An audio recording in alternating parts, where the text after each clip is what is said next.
حسابات كافتي ايجنسي ونا تلعل صنيحهم يوم اب سيفيل سيرفيس ون كم زول حسابات له ابزي بيت مخرون يلعل له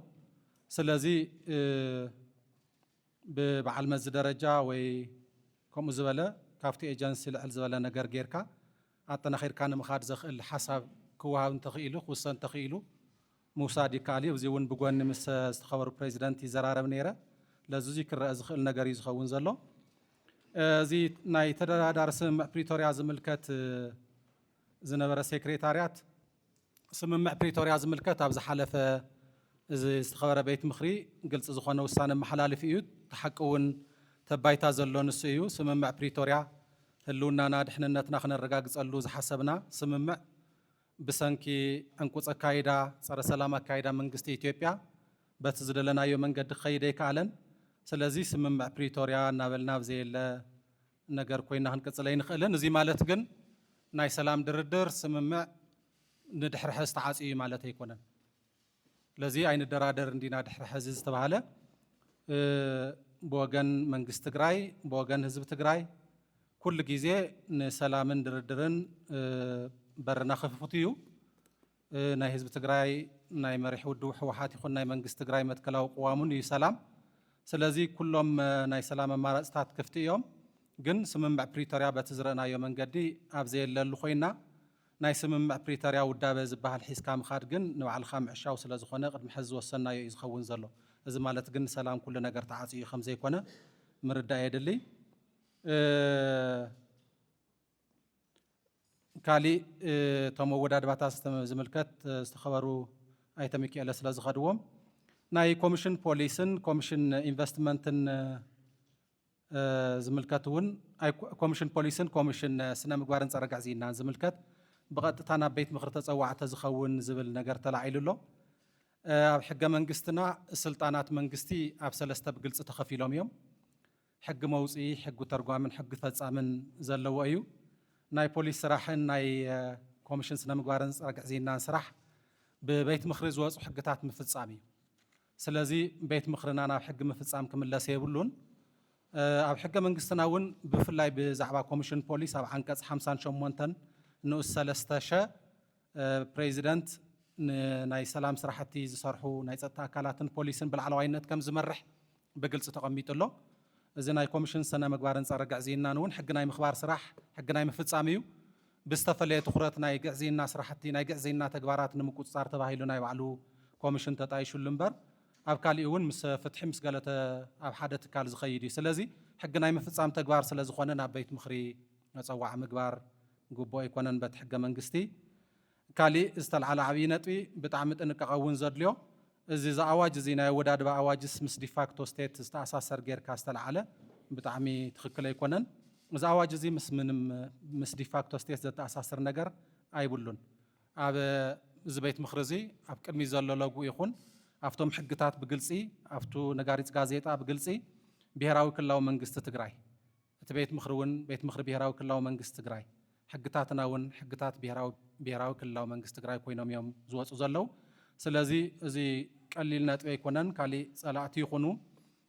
ሚዲያታት ውን ነዚ ካሊ ተበሊጾም ጸገማት ከምጽ ስለዝኽእል ከምኡ ነበለ ምንም ዘተኣሳሰር ነገር ከም ዘይብሉ ግልጽ ኸውን ይግባእ እዚ ቤት ምኽሪ እዚ ምስ ኣብ ጊዜያዊ ምምሕዳር እዋን ጊዜያዊ ምምሕዳር ዝጸደቁ ደንብታት መምርሕታት ዝምልከት ዝተጠቐሱ ውን ኣለው زي تتقصون اللو سلازي سرع منغستنا نابوت ومليسنا لنا سلازي أبز وانزي مس حق منغستنا أواجهتنا يكون تخكلني سرار حنا زصاو زي يسرحو إن حق منغستاو سرعتنا زصاو نجارات انتهى اليوم كلهم تفتشهم بسرعته كسعر يوم استسعرون اللو زي تسعرون انتهى اليوم كعا لقيم كام سعريو زخون زلو لازو سانه زي ناي بيت مخرو سانه خوينو نتي فصام اكل منغست خوها ون تخكليو مالتيو أودادبا أبيات عيو بقنيت مرقات سلاو اندحننة نزب تقراي كخون اللو زبل استخبروا آيت إياسو زالعلوه تي أودادبا منقستي بتسرع من قدي أودادبا أن سرحن حلافنة أمرقات سلام اندحننة نزب تقراي أمرقات سلام مع السلام ديمقراسي كله تلوخطات زنبرو بوليستات اللو بب وانو نزوم بوليستات زياتهم نا معرارخا نزي أودادباتات النفط أركاي زخيد ስለዚህ ትክክል እዩ ሓሳብ ዘን ኣብያተ ዕዮ እዚኣተን እውን ኩለን ዋላ ሰለስቲኦም ኣካላት መንግስቲ ንህልውና ድሕንነትን ህዝቢ ትግራይ ዝምልከቱ ቁልፊ ስራሕቲ ቁልፊ መደባት ሒዞም ክኸዱ ኣለዎም ለዞም ትካላት እዚኣቶም ብቕኒት ክመርሑ ኣለዎም ትልምታቶም በዚ መንገዲ እዚ ክምራሕ ኣለዎ ስለዚ ኣዋጅ እዚ ናይ ኣወዳድባ ናይ ኣብያተ ዕዮ መንግስቲ ኣወዳድባ ብፍላይ ናይ ፈፃሚ ኣካል መንግስቲ ኣወዳድባ ኢና ነፅድቕ ዘለና ካልኦት ንህልውና ድሕንነትን ህዝቢ ትግራይ ዝምልከቱ ካልኦት ሕግታት እውን ክህልውና እዮም እቶም ሕግታት እቲኣቶም ክዓግልፁ ኮይኖም ናይ ባዕሎም ተልእኾታትን ኣወዳድባታትን ሒዞም ዝኸዱ እዮም ግን ኩሎም ተናቢቦም ክኸዱ ኣለዎም ዝብል ትኽክል እዩ ግን ብግልፂ ኣብዙ ከምዚ ናይ መኸተ ውዳበ ንፈጥር ዘለና ኣይኮነን ናይ መንግስቲ ውዳበታት ኢና ንፈጥር ዘለና ተን ውዳበታት ግን ተልእኾ ነዚ ቁልፊ ግደ ሂበን ክኸዳ ኣለወን ዝተባሃለ ግን ትኽክል እዩ ዝኸውን ዘሎ ናብ ፕሬዚደንት ተፀዋዕቲ ዝኾነ ኣብያተ ዕዮ በዚሐን ዝብል ምስ በዓል መዚ ኮሚሽን ኤጀንሲ ኣብያተ ፅሕፈት ዝመሳሰላ ኣለዋ ደጊምካ ምርኣይ ዘድልዮ ነገራት ክህሉ እዩ ኣብዚ ምስ ዝተኸበሩ ፕሬዚደንት እውን እናተዘራረብና ነርና ደጊምካ ምርኣይ ዝደሊ ነገር ደጊምና ክንርኢ ኣብ ፕሬዚደንት ዝተቐመጣ እንተሃልየን እውን ትሕጊ ስለ ዝፈቅድ ፕሬዚደንት እውን ነዘን ከም ዝበላ በዓል መዝስ ይኹና ኤጀንስታት ኮሚሽናት ቤት ፅሕፈታት እንተኮይነን እውን ብደሊጌሽን ወይ ብውክልና እውን ናብ ዝምልከተን ኣብያተ ዕዮ ውክልና ምሃብ ስለ ዝኽእል ፕሬዚደንት ብኡ እውን ምኻድ ይከኣል እዩ ስለዚ ኣብዚ እቲ ፕሬዚደንት ካብ ቁም ነገር ዋና ስራሕቱ ካብቶም ዓበይቲ ስራሕቲ ዘውፅእ ኣብ ሩቲን ስራሕቲ ዝፀምድ ነገር ከይፍጠር ካብ ዝብል ዝለዓል ዘሎ እዩ እዚ እውን ብደንብ ምርኣይ ዘድልዮ እዩ ዝመስለኒ ትኽክል እዩ የቕኒየለይ ተኸበራ ኣፈ ጉባኤ ማለትም ዝተለዓሉ ብርክት ዝበሉ ጉዳያት ቅድመይ ብዝነበሩ ሓላፍነት ዘለዎም ኣካላት መብሪ ተዋሂብሎም የተወሰነ ነገር ከልዕል ደልየ እቲ ናይ ካብቲ ትሕዝቶ ሕቶታት ናይቲ ኣወዳድባ ዘልዕልኩምዎ ማለት ትኽክል እዩ ብግዜ ኣንጻር እውን ይለዓል ነይሩ እዛ ኤጀንሲ እዛ ቢሮ ከም ዘይኮነት ቢሮ ክልተ ዝተኸፈለ እውን ኣሎ ንሕና እውን ኣብቲ ዘሎ ካቢነ ኣነ እውን ማለት ዘልዕልኩ ኣሎ ክኾን የብሉን ዝብሎ እውን ኣሎ ከም ዘሎ ኢና ንሕና ቀሪብና ዋላ ኣነ እውን ዘይቀበሎ ማለት እዩ ንምንታይ ዝብል ምርዳእ ክህልየና እዩ እቲ ናይ ግዜያዊ ምሕዳር መሓወር ማለት ብባዕሉ እንተስ ብደንቢ እንተስ ብምርዳእ ዝስራሐሉ ዘሎ ኣወዳድባ እዩ ከምኡ ዝበሃለ ኣካይዳ የብልና ንሕና ተወዳድባ ቤት ምኽሪ እዩ ከፅድቆ ዘለዎ ቤት ምኽሪ ብዘየፅድቆ ክንሰርሕ ይንኽእል ምስሩ ቤት ምኽሪ ናብ ስርሑ ተመሊሱ ተወዳድባ ግን ናብ ቦእቱ ዘይኣተወ ክልቲኡ ዘይናበብ ክንገብሮ እውን ኣይንኽእልን ስለዚ ከም ዘለዎ እውን ኣነ እውን ዝደገፍኩሉ ምክንያት ከምቲ ተልዕልዎ ዝነበርኩም ገሊማ መፅናዕቲ ይደሊ ምስሩ ሕዝስ ናፍታ ሕጋዊ መስርሕ ኢና ነእትዋ ዘለና እምበር ዋላ እናስራሕኻ ፅናሕ ዝብል ውሳነ እንተሃለወ ዋት በቲ ፀንሐ ካሊእ ኣካል ብዝወሰኖ ግን ክሰርሕ የብልና ርኢና ኢና ኢልና ምፂና እዩ ኣነ እውን ከይትትንክፉ እየ ኢለ ናብታ ቤት ምኽሪ ነእትዋ ምክንያቱ ሰብ መዲብና ኾን ናብ ስራሕ ክንኣቱ ኣለና እንተዘየለ ክንጥልጠል እዩ ውዳበ ኣብ ሓደ ሰሙን ዝፅናዕ ኮ የለን ማለት ኣብ ሓደ ወርሒ ይፅናዕን ይትረፍ ናይ ክልል ኣጠቓላለ ወራድባ ናይ ሓደ ቢሮ እውን ናይ ተብተብ ተዘይኮይኑ ኣብ ወርሒ ወዲኻ ይመፅን ከም ዝበልኩም ኣለዉ ናይ ባዕሉ ከይዲ ናይ ወራድባ ዝሓሸ ኣወዳድባ ክተምፅእ ኮይንካ ማለት እዩ ናይ ውሽጢ ድዩ ናይ ደገ ድዩ ናይ ወረዳ ድዩ ናይ ካሊእ ድዩ ብዙሕ ተመክሮታት እናረኣኻ እዩ ድሕሪ ቤት ምኽሪ ኣብቲ ሓፂር ግዜ ክስራሕ ዝከኣል ያው ረኣይና ኢና ምፂና እዩ ናብ ስራሕ ኣብ ትሕትስ ቤት ምኽሪ ዝኾነ ካቢኔት ኩሉ ምእንቲ መዲብና እውን ክንሰርሕ ስለ ዘለና ስለዚ ናፍታ ስርዓት ናይ ምእታውያ ሕዚ ትግበር ዘላ ንወይኑ ዝኸይድ ዝነበረ ሕዚ ምፂና ኣለና እርንብ ክንብል ማለት እዩ ናፍታ ትካላዊ መስርሕ ናይ ምእታውያ ታስራሕ ዝትግበር ዘላ እምበር ኣወዳድባስ ኣብ ሓደ ሰሙን ኣብ ሓደ ወርሒ ክጽናዕ ይኽእል ከም ዘልኩም ንሕና እውን ግዜ የድልየና እዩ ንኻትኩም እውን ግዜ የድልየኩም ናብ ታሕቲ ከይድካ እውን ይስራሕ እዩ ይፍለጥ እዩ እቲ ማሕበር ከመይ ከም ዝጽናዕ ስለዚ እታ ዋና ናይ ግዜ ሕፅረት ትክክል ግን ንምንታይ እንፋ ቅድም ኢልና እውን እንተንኽእል ዋላ ሰሙን ክልተ ሰሙን እውን ይፀውዕልና መልና ነርና ስለዚ ይኽኣልና እዩ ንሕና እውን በዓልትና ማለት እዩ በርቲ ቢሮ ሲቪል ሰርቪስ ብዙሕ ሓሳባት ኣምፂኦም ነይሮም ናይ ምትዕራይ ገሊኡ ኤጀንሲ ወይ ኮሚሽን ክኸውን ወይ ቢሮ ክኸውን ገሊኡ ክዕፀፍ ገሊኡ ከም ዝኸውን ብዙሕ ነገር ኮይኖም ኣምፂኦም ኣይትከኣልን እዛ ስእልካ ናይ ጉያ ክንገብራስ የብልናን ስለዚ እተን ሓሳባት ማለት ዝውሰዳ እየን ክንሪአን ኢና እውን ናይቲ ሓንቲ ሓንቲ እውን ተላዒላ ኣላ ተወሮ ኣይተኣማን ነይሩ ንልዕልዎ ነይሩ ዘራርብ ስለ ዝነበርና ትላዓል እውን ነይራ እታ ናይ ንግድን ሰደድን ትብል ስኢልና ኣይንተናኸፍ ስለ ዝበልና እንተዘይ ኮይኑ ዘእምን ምክንያት ኣሎ ኣብዚ እውን ተኸበርኩም ኣባላት ቤት ምክሪ ዘልዕልኩሞ ስለዚ እቲ እኹል ተኣሽሙ ከም ዘይተገበረሉ እየ ክገልጽ ደልየ ዘምፀና ዘሎ ድማ ናፍታ ትራክ ናፍታ መንገዳ ክንኣቱ ሰብ እውን ተሸይሙ ናብ ስራሕ ክኣቱ ኣብ ትሕቲ ቤት ምክሪ ኮይኑ ዝሰርሕ እምበር ቤት ምክሪ ንወይኑ ካቢነ ንወይኑ ከም ዝበለ ጉዕዞ ደኣ እንታይ ከመይ ዝኸውን ክምእኸል ክጠርነፍ ኣለዎ በዚ ክውሰን ኣለዉ ነብዚ ማለት እዩ ስለዚ እታ ናይ ግዜያዊ ምሕዳር ኣወዳድባስ ናብታ ናይ ብሄራዊ ቤት ምክሪ ኣወዳድባ ነእትዋ ኣለና ብዙ ሎማዓንቲ ዝውሰን ማለት እዩ ናብ ስርዓት ናብ ሕጊ ናይ ምእታውያ ታዋና ንገብራ ዘለና ናይ ጉያ ግን ቢሮታት ክንጭፍልቕ ኣይንኽእልን ዋላ ሲቪል ሰርቪስ ዘምፅዎ ክንትንክፍ የብልናን ዘልዕልክሙ ግን ያው ተወሳኺ መጽናዕቲ ሕዚ ሓሲብና ክንሰርሕ ንኽእል ኢና ናብ ስራሕ መንእቶ ካብኡ ነጽንዕ እዚ ዝኸበረ ቤት ምክሪ ብዝሓለፈ ናይ ወረዳ ኣወዳድባ ናይ ከተማ ኣወዳድባ ብኣዋጅ ኣጽዲቑ እዩ ማሕበር ናይ መንግስታት እውን ኣብኡ ጸዲቑ እዩ ምስ ክልል ቤት ምክሪ ኮ ይናበብን ምስር ኮ ይናበብን ኣብ ታሕቲ ምሁራት እውን ተሳቲፎምሉ ኩሉ እውን ተሳቲፉሉ ክሳብ ታሕቲ ጣብያ እውን ተጀሚሩ ከመይ ዝበለ መጽናዕቲ እዩ ተተመክሮ ኣሎ ምሁራዊ እታወታት ኣሎ ንቐጻሊ ከመይ ጌርና ንግስግስ ነቲ ናይ ትራንስፎርሜሽን ሒዝና ዝነበርና መደባት እውን ብዝሕግዝ ተወዳድባ ተመዓራሪ እዩ ክልል ግን ኣይተመዓራሪ እዩ ስለዚ ሕዚ ተን ናይ ክልል ቢሮታትን ኤጀንስታትን ብምርኣይ ኣይኮና ምትዕራይ እውን ዝግበር ዞባን ወረዳን ብምርኣይ ምክንያቱም ከይዱ ክድግፍ እዩ ዘሎ ንዞባ ከይዱ ንወረዳ ክድግፍ ዘሎ ብሃፍተ ገነት እንተን ወረዳታት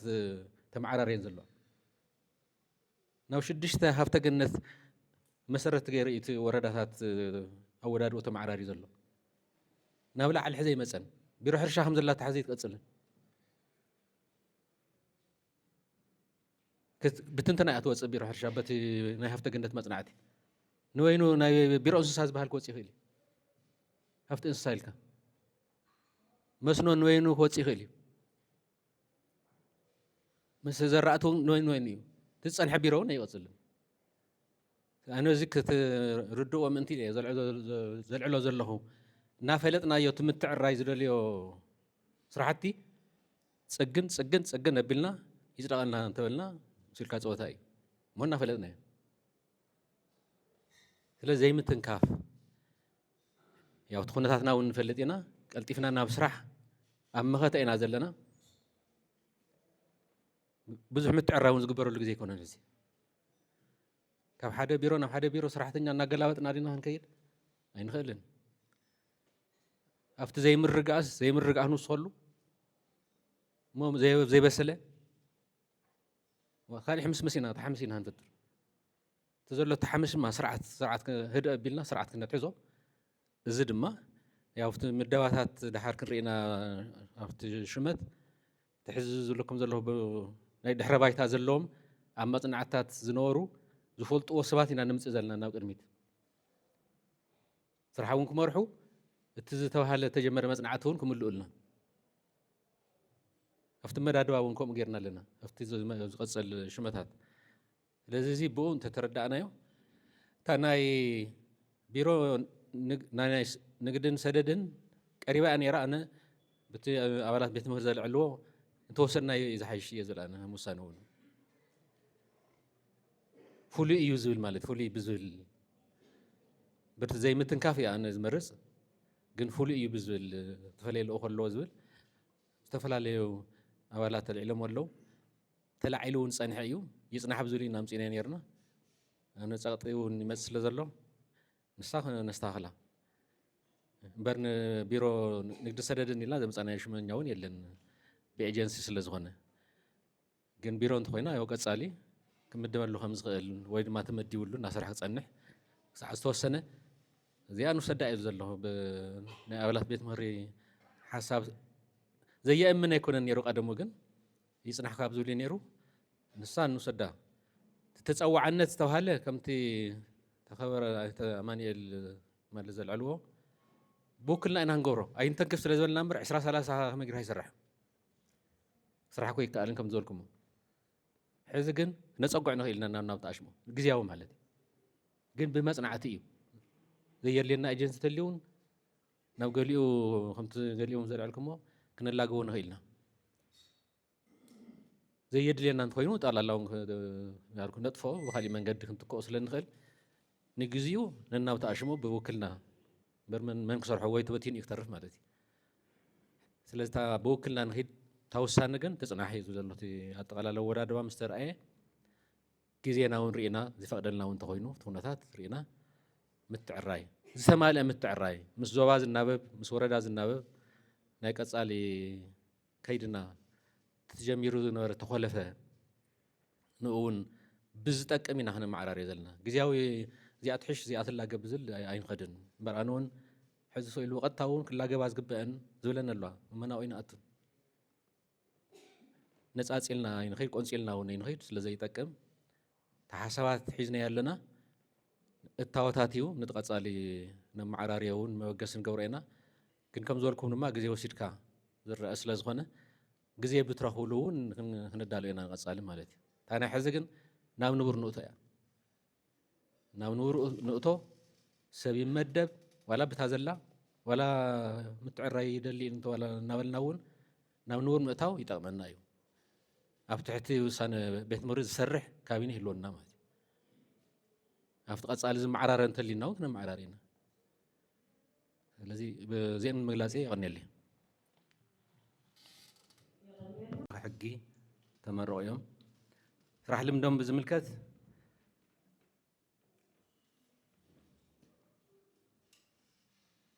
ገሊእ ተሓፋፊሉ ናይ ትምህርቲ እንተወሲኹ ኣሎ ንሱ ገድፎ እሞ ኣብ 1998 ዓመተ ምህረት ሓጋዚ ዳይና ወረዳ ቤት ትምህርቲ ወረዳ ቤት ፍርዲ ነይሮም ኣብ መቐለ ካብ 1999 ዓመተ ምህረት ክሳብ 2002 ዓመተ ምህረት ዳይና ወረዳ ቤት ፍርዲ ዳንሻ ነይሮም ካብ 2003 ክሳብ 2004 ዓመተ ምህረት ፕሬዚደንት ወረዳ ቤት ፍርዲ ሳዕሲ ጻድቕ እምባ ነይሮም ካብ መፋርቅ 2004 ክሳብ መወዳእታ 2000 ዓመተ ምህረት ዳይና ማእኸላይ ቤት ፍርዲ ዞባ ሰሜን ምዕራብ ምድብ መጋባእያታት ሸራሮን ሽረን ነይሮም ካብ 2008 ዓመተ ምህረት ክሳብ ግንቦት 2017 ዓመተ ምህረት ፕሬዚደንት ማእኸላይ ቤት ፍርዲ ዞባ ሰሜን ምዕራብ ኮይኖም ኣገልጊሎም እዮም ካብ ግንቦት 2017 ጀሚሩ ተጠባባቂ ፕሬዚደንት ላዕለዋይ ቤት ፍርዲ ኮይኖም ኣብ ምግልጋል ይርከቡ ብድምር ልዕሊ 20 ዓመት ኣብ ኣብያተ ፍርዲ ትግራይ ብዳይነትን መሪሕነትን ኣገልጊሎም ኣብ ምግልጋል እውን ይርከቡ ንምክትል ፕሬዚደንት ላዕለዋይ ቤት ፍርዲ ብሄራዊ ክልላዊ መንግስቲ ትግራይ ክሽዮም ዘቕርቦም ኣይተ ተስፋይ ገብረ መድህን ንጉሰ ቅድሚ ሕዚ እውን በዚ ቤት ምክሪ ተሸይሞም ዝነበሩ እዮም ናይ ትምህርቲ ድልውነቶም ብሕጊ ናይ 6 ወርሒ ምስክር ወረቐት ቅድም ኢሉ ተዋሃበ እዚ ብሕጊ ቀዳማይ ዲግሪ ብወርቂ ሜዳልያ ተሸለሙ እዮም ብመሰረታዊ መትከላት ብምክርን ስርፀትን ዓለም ሕጊ ሰብኣዊ መሰላት ተፈላለዩ ምስክር ወረቐት እውን ረኺቦም እዮም ብዓለም ለኸ ሕጊ ካልኣይ ዲግሪ እዚ እውን ብዝለዓለ ማዕርግ ተመሪቖም እዮም ልምዲ ስራሕ ካብ ጥቅምቲ 87 ጀሚሮም ክሳብ ሰነድ 1990 ዳይናን መተሓበሪ ወረዳ ቤት ፍርዲ ነይሮም። ካብ ሓምለ 1 1990 ክሳብ ሕዳር 8 1994 ዓ.ም ፕሬዝዳንት ወረዳ ቤት ፍርዲ። ካብ ሕዳር 9 1994 ክሳብ ጥሪ 30 1997 ዓ.ም ዳይና ማእኸላይ ቤት ፍርዲ።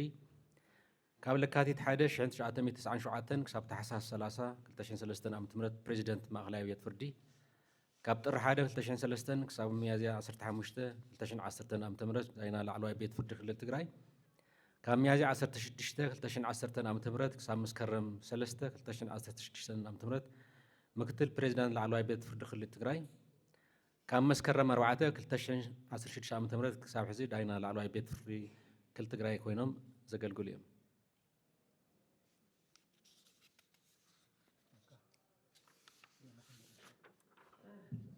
እቶም ክሽሮም ዘቕረብኩም ላዕለዋይ ቤት ፍርዲ ፕሬዝዳንትን ምክትልን ክልቲኦም እዮም ሓሳብ ተሃልዩ ይረአዩ። خبرو ودكتور دبرزين موضوعنا كبر في قرن حنا قرناي لعبه ተኸበራ ፈጉባኤ ማለት ዝለዓል ዘሎ ማለት ጥንቃቐ ክንገብር ኣብ ባዕሎም ኣብዞም ዝሽዎም ዘለዉ ይኹን ኣብቲ ቀጻሊ ስራሕ ትሕዘ ዘለናሉ ኩነታት ከም ዝተባሃለ ስለ ዝፍለጥ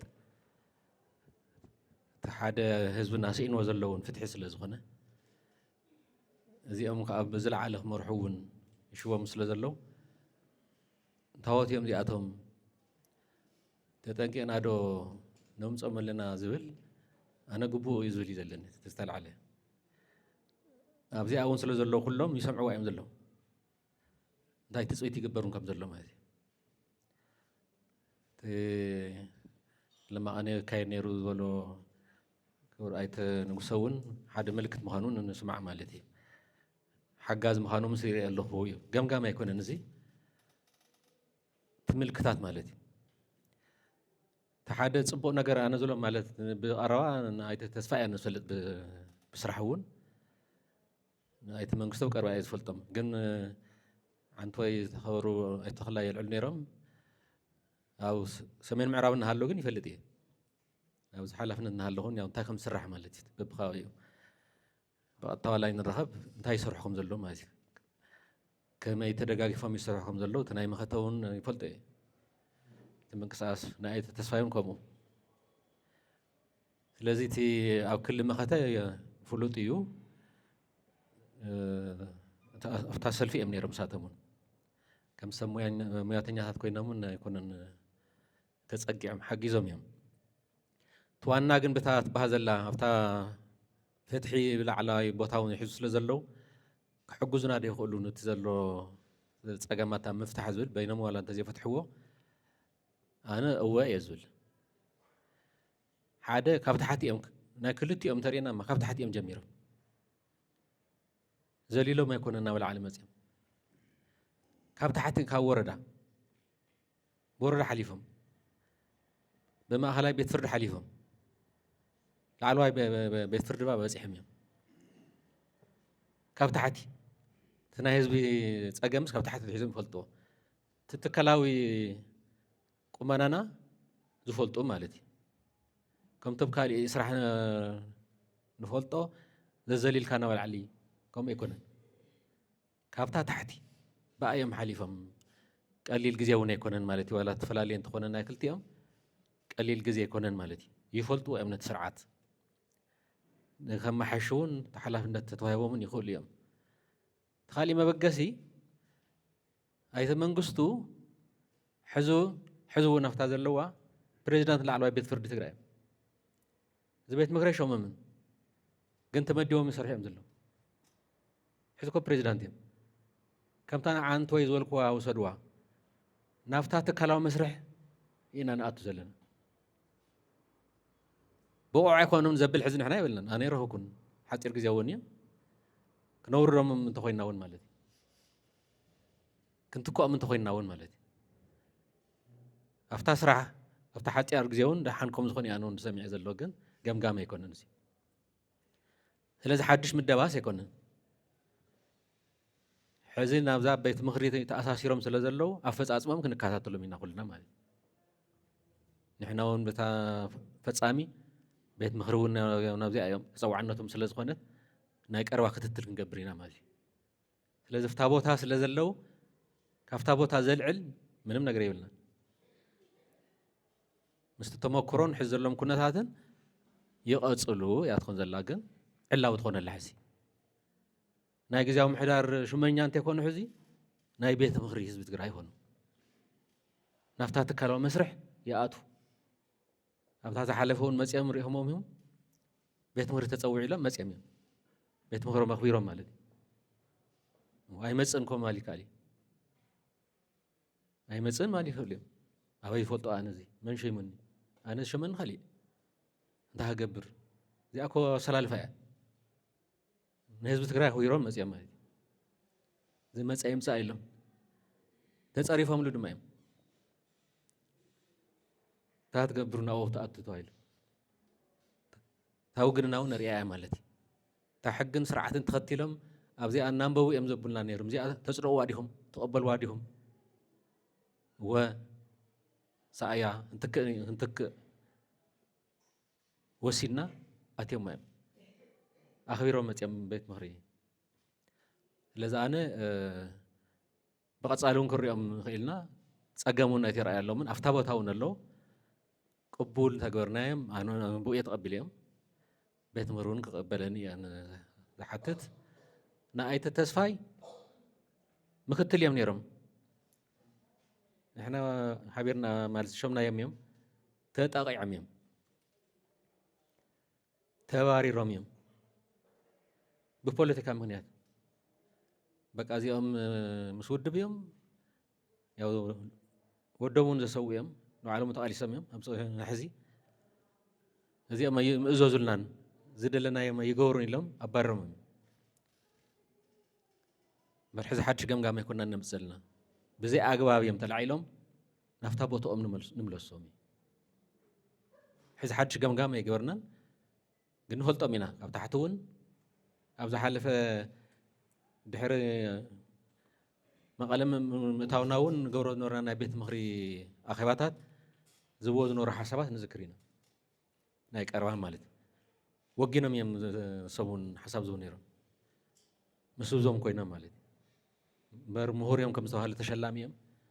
ካሊእ እውን ክገብሩ ምኽኣሉ ብታ ሞዮኦም ግን ምስ ህዝቢ እዮም ኢሎም ዝኸፈልሉ ስለዚ ሕዚ ናይ ገምጋም ኣይኮነን ኣብ ገምጋም ትመስሪና እንተይኮነ እዚኦም እውን ቀደሞም እውን ኣብኣዮም ነይሮም ብዘይ ኣግባብ እዮም ተላዒሎም ናብታ ቦትኦም ንምለሶም እዩ ኣብ ከይድኸ ንግምግሞም ኣይተ መንግስቱ ይግምገሙ ኣይተ ተስፋይ እውን ይግምገሙ ዝቃየር ነገር ተሃሊና ንቐሚት ንቐይር ዝለዓል ተሃሊና ከምኡ ማለት እዩ ሕዚ ናፍታ ንብር ተሰራርሓ ንእቶ ናፍታ ስርዓት ንእቶ ፍትሓዊ ዝኾነ ካይዳ እውን ይሃልወና እዚአን ተሓዊሰን እየን እዞም ክልተ ፕሬዚደንትን ምክትልን ኮይኖም ክቐርቡ ኢሉ ኣነ እውን ኣሚነ ዘቕረብኮም በዚ እንተኸድና ቅቡል እንተገብሩ ቤት ምክሪ ቀፃሊ ክትትል ጌርና እውን ዘድሊ ምትዕራይ እንተሃልዩ እውን ክንመዓራሪ ተተሰማዕና ዝበለኒ ይቕኒየለ ንፕሬዚዳንት ላዕለዋይ ቤት ፍርዲ ክኾኑ ንድግፍ ኢና ንብል ዝተኸበርኩም ኣባላት ቤት ምክሪ ብኢድኩም መራግፅልኝ ነውርድ ተቃውሞ ዘለዎ ተሃልዩ ተቃውሞ ድምፀ ተዓቅቦ ዘለዎ ተሃልዩ بمولو دمتي شمتهم صديق الله عطا منقصة تخلاي يغني اللي ستغركم عونا كيفو أسئلنا منقصة تخلاي كلالا عبدالله تزيد عبدالله تزيد عبدالله تزيد كاريبات عبدالله تزيد وزيدت العمار بسيط الطيران وزيدت العمار بسيط الطيران لحقنا المسيح لحقنا المسيح عمان الصحاب عماني بغفال كان المسيح تزود المتكبر عمنا نستنى نتكلم طالما حلقنا ونحن بوكلمة كمون عدة سرعات مسارات الجوار عدة سرعات مسارات الجوار سرحين المتسام كاليات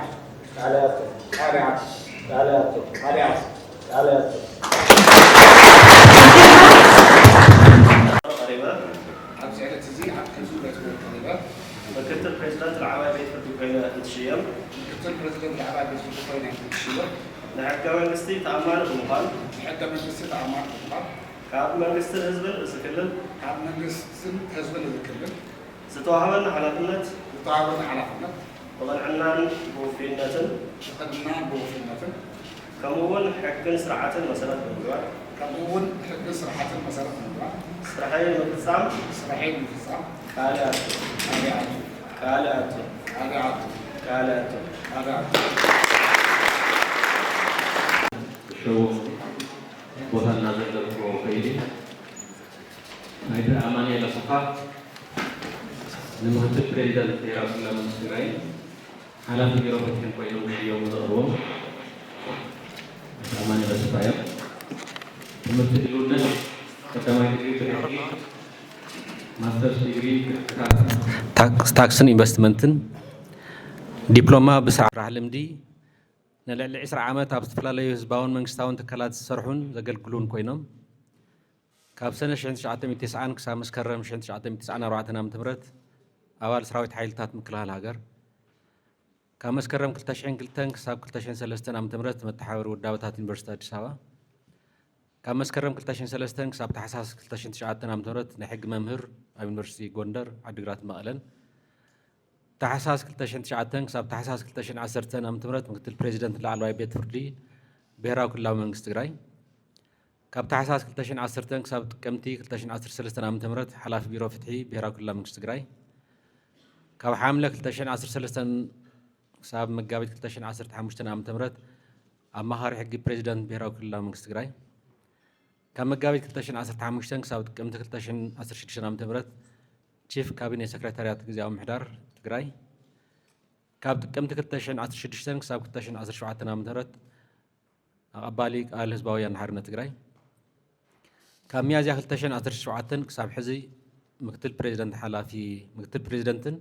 ሓላፊ ቢሮ ልምዓት ከተማን ኮንስትራክሽንን ኮይኖም ዝሰርሑን ኣብ ውሽጥን ወፃእን ዝተፈላለዩ ናይ ኣመራርሓ ስልጠናታት ብምውሳድ ዓቕሞም ዘዕበዩን ኮይኖም ስርሖምን ስነ ምግባሮምን ዝተመስገኑ እዮም ቀፂለ ዘቕርቦ ንሓላፊ ቢሮ ሕርሻን ሃብቲ ተፈጥሮን ኮይኖም ዝሽየሙ ኣይተ ኣለም ብርሃን ሃሪፈየ እዮም ናይ ትምህርቲ ድልውነት ዲፕሎማ በተፈጥሮ ሃብቲ ዲግሪ በተፈጥሮ ሃብትን ኢኮኖሚክ ማኔጅመንትን ቀዳማይ ዲግሪ ማስተርስ በኢኮኖሚ ተፈጥሮ ሃብትን ናይ ኢንቫይሮንመንት ኢኮኖሚክስን ካልኣይ ማስተርስ ኣብ ፖለቲካ ኢኮኖሚ ኣብ ኩሎም ብርክታት ትምህርቲ ብዝለዓለ ማዕርግ ዝተመረቑ እዮም ስራሕ ልምዲ ካብ ጣብያ ገጠር ልምዓት ጀሚሮም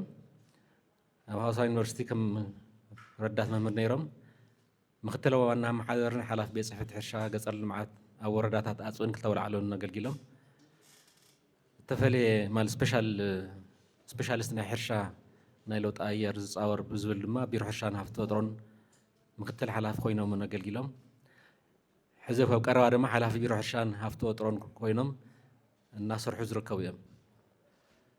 ቀፂለ ዘቕርቦም ንሓላፊ ቢሮ ከተማ ልምዓት ኮንስትራክሽን ኮይኖም ዝሽወሙ ኣይተ ኣለም ገብረዋህድ እዮም ድልውነት ትምህርቲ ቀዳማይ ዲግሪ ብምምሕዳር ህዝቢ ካልኣይ ዲግሪ በመራርሓን ስናይ ምሕዳርን ልምዲ ስራሕ ያው ካብ ህፃንነቶም ጀሚሮም ኣብ ዕጥቃዊ ቃልሲ ዝተሳተፉ እዮም 3 ዓመት ናይ ወረዳ ዓዲ 4 ሕዚ ወረዳ ራማ ናይ ሲቪል ኢንተሊጀንስ ሓላፊ ቀፂሎም 2 ዓመት ናይ ወረዳ እንዳባፅሓማ ኮሚሳር ሓላፊ ቀፂሎም 2 ዓመት ናይ ዞባ ኣክሱም ኮሚሳር ሓላፊ እዚ ዕጥቃዊ ቃልሲ እዩ ድሕሪ ዓወት 10 ዓመት ናይ ዞባ ማእኸል ሓላፊ ፕሮፓጋንዳ ኮይኖም ኣገልጊሎም እዮም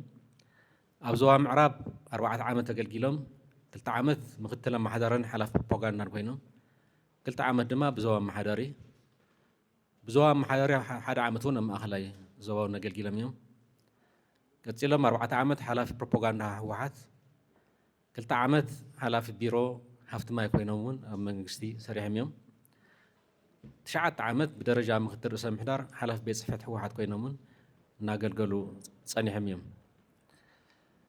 ቀፂለ ዘቕርቦ ንሓላፊ ቢሮ ማይን ኢነርጂን ኮይኖም ዝሽወሙ ኣይተ ተኽላይ ገብረመድህን ኣባ እዩ። ድልውነት ትምህርቲ ካልኣይ ዲግሪ ብናይ ከተማ ማኔጅመንት ስራሕ ልምዲ ብመሪሕነት ኣብ ብርክት ዝበሉ ሓላፍነታት ን18 ዓመታት ኣገልጊሎም እዮም። ኣብ ወረዳ ምክትል ወረዳ ኮይኖም ኣብ ክልተ ውላዕሎ ናይ ከተማ ውቅሮ ከንቲባ ኮይኖም ኣገልጊሎም ኣብ ዞባታት ከተማ ልምዓት ሓላፊ ዞባ ምራቅ ኮይኖም ሓላፊ ውድብ ቤት ፅሕፈት ዞባ ማእኸል ኮይኖም ሓላፊ ውድብ ቤት ፅሕፈት ዞባ ሰሜን ምዕራብ ኮይኖም ዋና ኣመሓዳሪ ዞባ ሰሜን ምዕራብ ኮይኖም ዋና ኣመሓዳሪ ዞባ ምዕራብ እውን ኮይኖም ካብ ቀረባ ጀሚሩ ድማ ሓላፊ ቢሮ ማይን ኢነርጂን ካብ ሓምለ 2017 ጀሚሮም ሓላፊ ቢሮ ማይን ኢነርጂን ኮይኖም እናገልገሉ ዝርከቡ እዮም። ቀፂለ ዘቕርቦም ንሓላፊ ቢሮ ትምህርቲ ኮይኖም ዝሽወሙ ዶክተር ኪሮስ ጉዕሽ እዮም። ያው ብርኪ ትምህርቲ ፒኤችዲ ያው ዶክተሬት ብኬሚስትሪ ስራሕ ልምዲ ተሓባባሪ ፕሮፌሰር ኮይኖም ኣብዚ ያው በቲ ዝተምሃርዎ ሙያ ኬሚስትሪ ላዕለዋይ ተመራማርን ብርክት ዝበሉ ስራሕቲ ምርምርን ኣብ ዓለም ለኸ ናይ ሳይንስ መፅሄታት እውን ምርምሮም ሕቲሞም እዮም። ብድምር ኣብ ዝሓለፉ 20 ዓመታት ኣብ ዝተፈላለዩ ላዕለዎት ትካላት ትምህርቲ ኢትዮጵያ ብሓላፊ ክፍሊ ትምህርቲ ኮሌጅ ዲን ኣካዳሚ ምክትል ፕሬዚደንት ተጠባባቂ ፕሬዚደንት ኮይኖም ዝሰርሑን ኣብ ዝመርሕዎ ትካል ጥራሕ እንተይኮነስ ኣብ ዕብየት ትካላት ላዕለዎት ትምህርቲ ናይ ባዕሎም ኣስተዋፅኦ ዘበርከቱ እዮም። ካብ 2015 ዓ.ም ጀሚሮም ንዝሓለፉ 3 ዓማውቲ ድማ ቢሮ ትምህርቲ ትግራይ እንዳመርሑ ይርከቡ። ቀፂለ ዘቕርቦም ንሓላፊ ቢሮ መሬት ኮይኖም ዝሽየሙ እዮም። ዶክተር ፍሳህ ሃፍተፅዮን ናይ ትምህርቲ ድልውነት ብፌደራሊዝም ናይ ዶክተሬት ዲግሪ ብመፅናዕቲ ሰላምን ድሕነትን ናይ ማስተርስ ዲግሪ ብፌደራሊዝም ናብ ፈታሕቲ ሓጎንፅን ናይ ድሕረ ምረቓ ዲፕሎማን ብሕጊ ድማ ናይ መጀመርያ ዲግሪ ዘለዎም እዮም። ኣገልግሎት ካብ 2000 ዓ.ም ክሳብ 2006 ዓ.ም ኣብ ዩኒቨርሲቲ ጎንደር መምህር ሕግን ምክትል ዲንን ከምኡ እውን ኣብ ደቡብ ኣፍሪካን ስዊዘርላንድን ዓለም ለኸ ትካላት ናይ ምርምር ተመክሮ ዘለዎም ኮይኖም ክሰርሑ ፀንሑ እዮም። ካብ 2007 ዓ.ም ክሳብ 2010 ዓ.ም ድማ ኣብ ማእኸል መፅናዕትን ምርምርን ፖሊሲ ኢትዮጵያ ላዕለዋይ ተመራማሪ ፖሊስ ኮይኖም ሰሪሖም ካብ 2010 ክሳብ 2014 ዓ.ም መስራትን ዋና ዳይሬክተርን ኢንስቲትዩት መፅናዕትን ምርምርን ፖሊሲ ትግራይ ኮይኖም ኣገልጊሎም ካብ 2014 ክሳብ 2015 ዓ.ም ሓላፊ ቢሮ ፍትሒ ትግራይ ኮይኖም ሰሪሖም ካብ 2015 ክሳብ 2017 ዓ.ም ድማ ሓላፊ ማእኸል መፅናዕትን ምርምርን ፖሊሲ ህወሓት ብምዃን ሰሪሖም ብተወሳኺ ኣብ ጥቅምቲ 2015 ዓ.ም ኣባል ጉጅለ ዘተሰለም ትግራይ ብምዃን ኣብ ስምዕ ዶማል ተፃብኡ ስምዕ ፕሪቶሪያ ኣባል ኮይኖም እጃሞም ዘበርከቱ እዮም። ካብ ሚያዝያ 2017 ዓ.ም ጀሚሮም ቢሮ ምሕዳር ኣጠቓቅማን መሬት ትግራይ እናመርሑ ዝርከቡ እዮም። ቀፂለ ዘቕርበን ንሓላፊነት ቢሮ ማዕድን ኮይነን ክሽየማ ወይዘሮ ብርክቲ ገብረመድህን እዩ።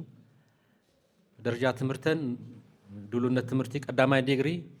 ናይ መሬትን ናይ ማይን ኢንጂነሪንግ ካልኣይ ዲግሪ ኣግሮ ኢኮሎጂን ናይ ቀፃሊ ምዕባለን ዝምልከት እዩ። ስራሕ ልምዲ ካብ 1999 ጀሚረን ክሳብ 2007 ዓ.ም ኣብ ወረዳ ክልተ ውላዕሎ ኣብ ዝተፈላለዩ ቤት ፅሕፈታት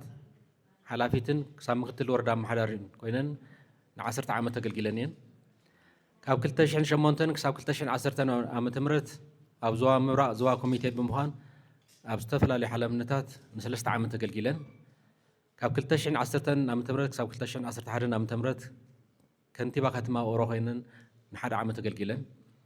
ካብ 2011 ክሳብ 2014 ዓ.ም ቢሮ ባህልን ቱሪዝምን ትግራይ ሓላፊት ኮይነን ን3 ዓመት ኣገልጊለን ያው መኸተ ናይ ኩሎም ኳ ይልዕልኩን ኩሎም መኸተ እውን ስንውን መኸተ ተሳትፈን እየን። ካብ 2015 ዓ.ም ክሳብ 2017 ዓ.ም ኤጀንሲ ምርጋፅ ብቕዓት ሙያ ትግራይ ሓላፊት ኮይነን 3 ዓመት ኣገልጊለን ካብ 2017 ዓ.ም ክሳብ ሕዚ ኣብ ግዝያዊ ምሕዳር ያው ቢሮ ማዕድን ሓላፊት ኮይነን 1 ዓመት ኣገልጊለን እየን። ቀፂለ ዘቕርቦ ንሓላፊ ቢሮ ሕዚ ያው ታሽም ቀይርና ያለና ሲቪል ሰርቪስ ዝነበረት ኣብቲ ሓድሽ ኣዋጅ ፓብሊክ ሰርቪስ ልምዓት ሓይሊ ሰብን ኢና ኢልና ዘለና ነዚኣ ክመርሑ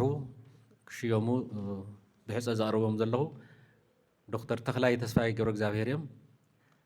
ቅድም ኢለ ዝነበርኩ ኣብቲ ጠቕላላ መፅናዕቲ ናይ ትግራይ ንሶም እዮም ዝመርሕዎ ነይሮም ንሶ ግምት ኣእቲና ኢና ናብ ሓላፍነት ተምፂና ዝበልኩ ነዚኦም እዩ ዶክተር ተኽላይ እዩ ናይ ትምህርቲ ድልውነቶም ሳልሳይ ዲግሪ ያው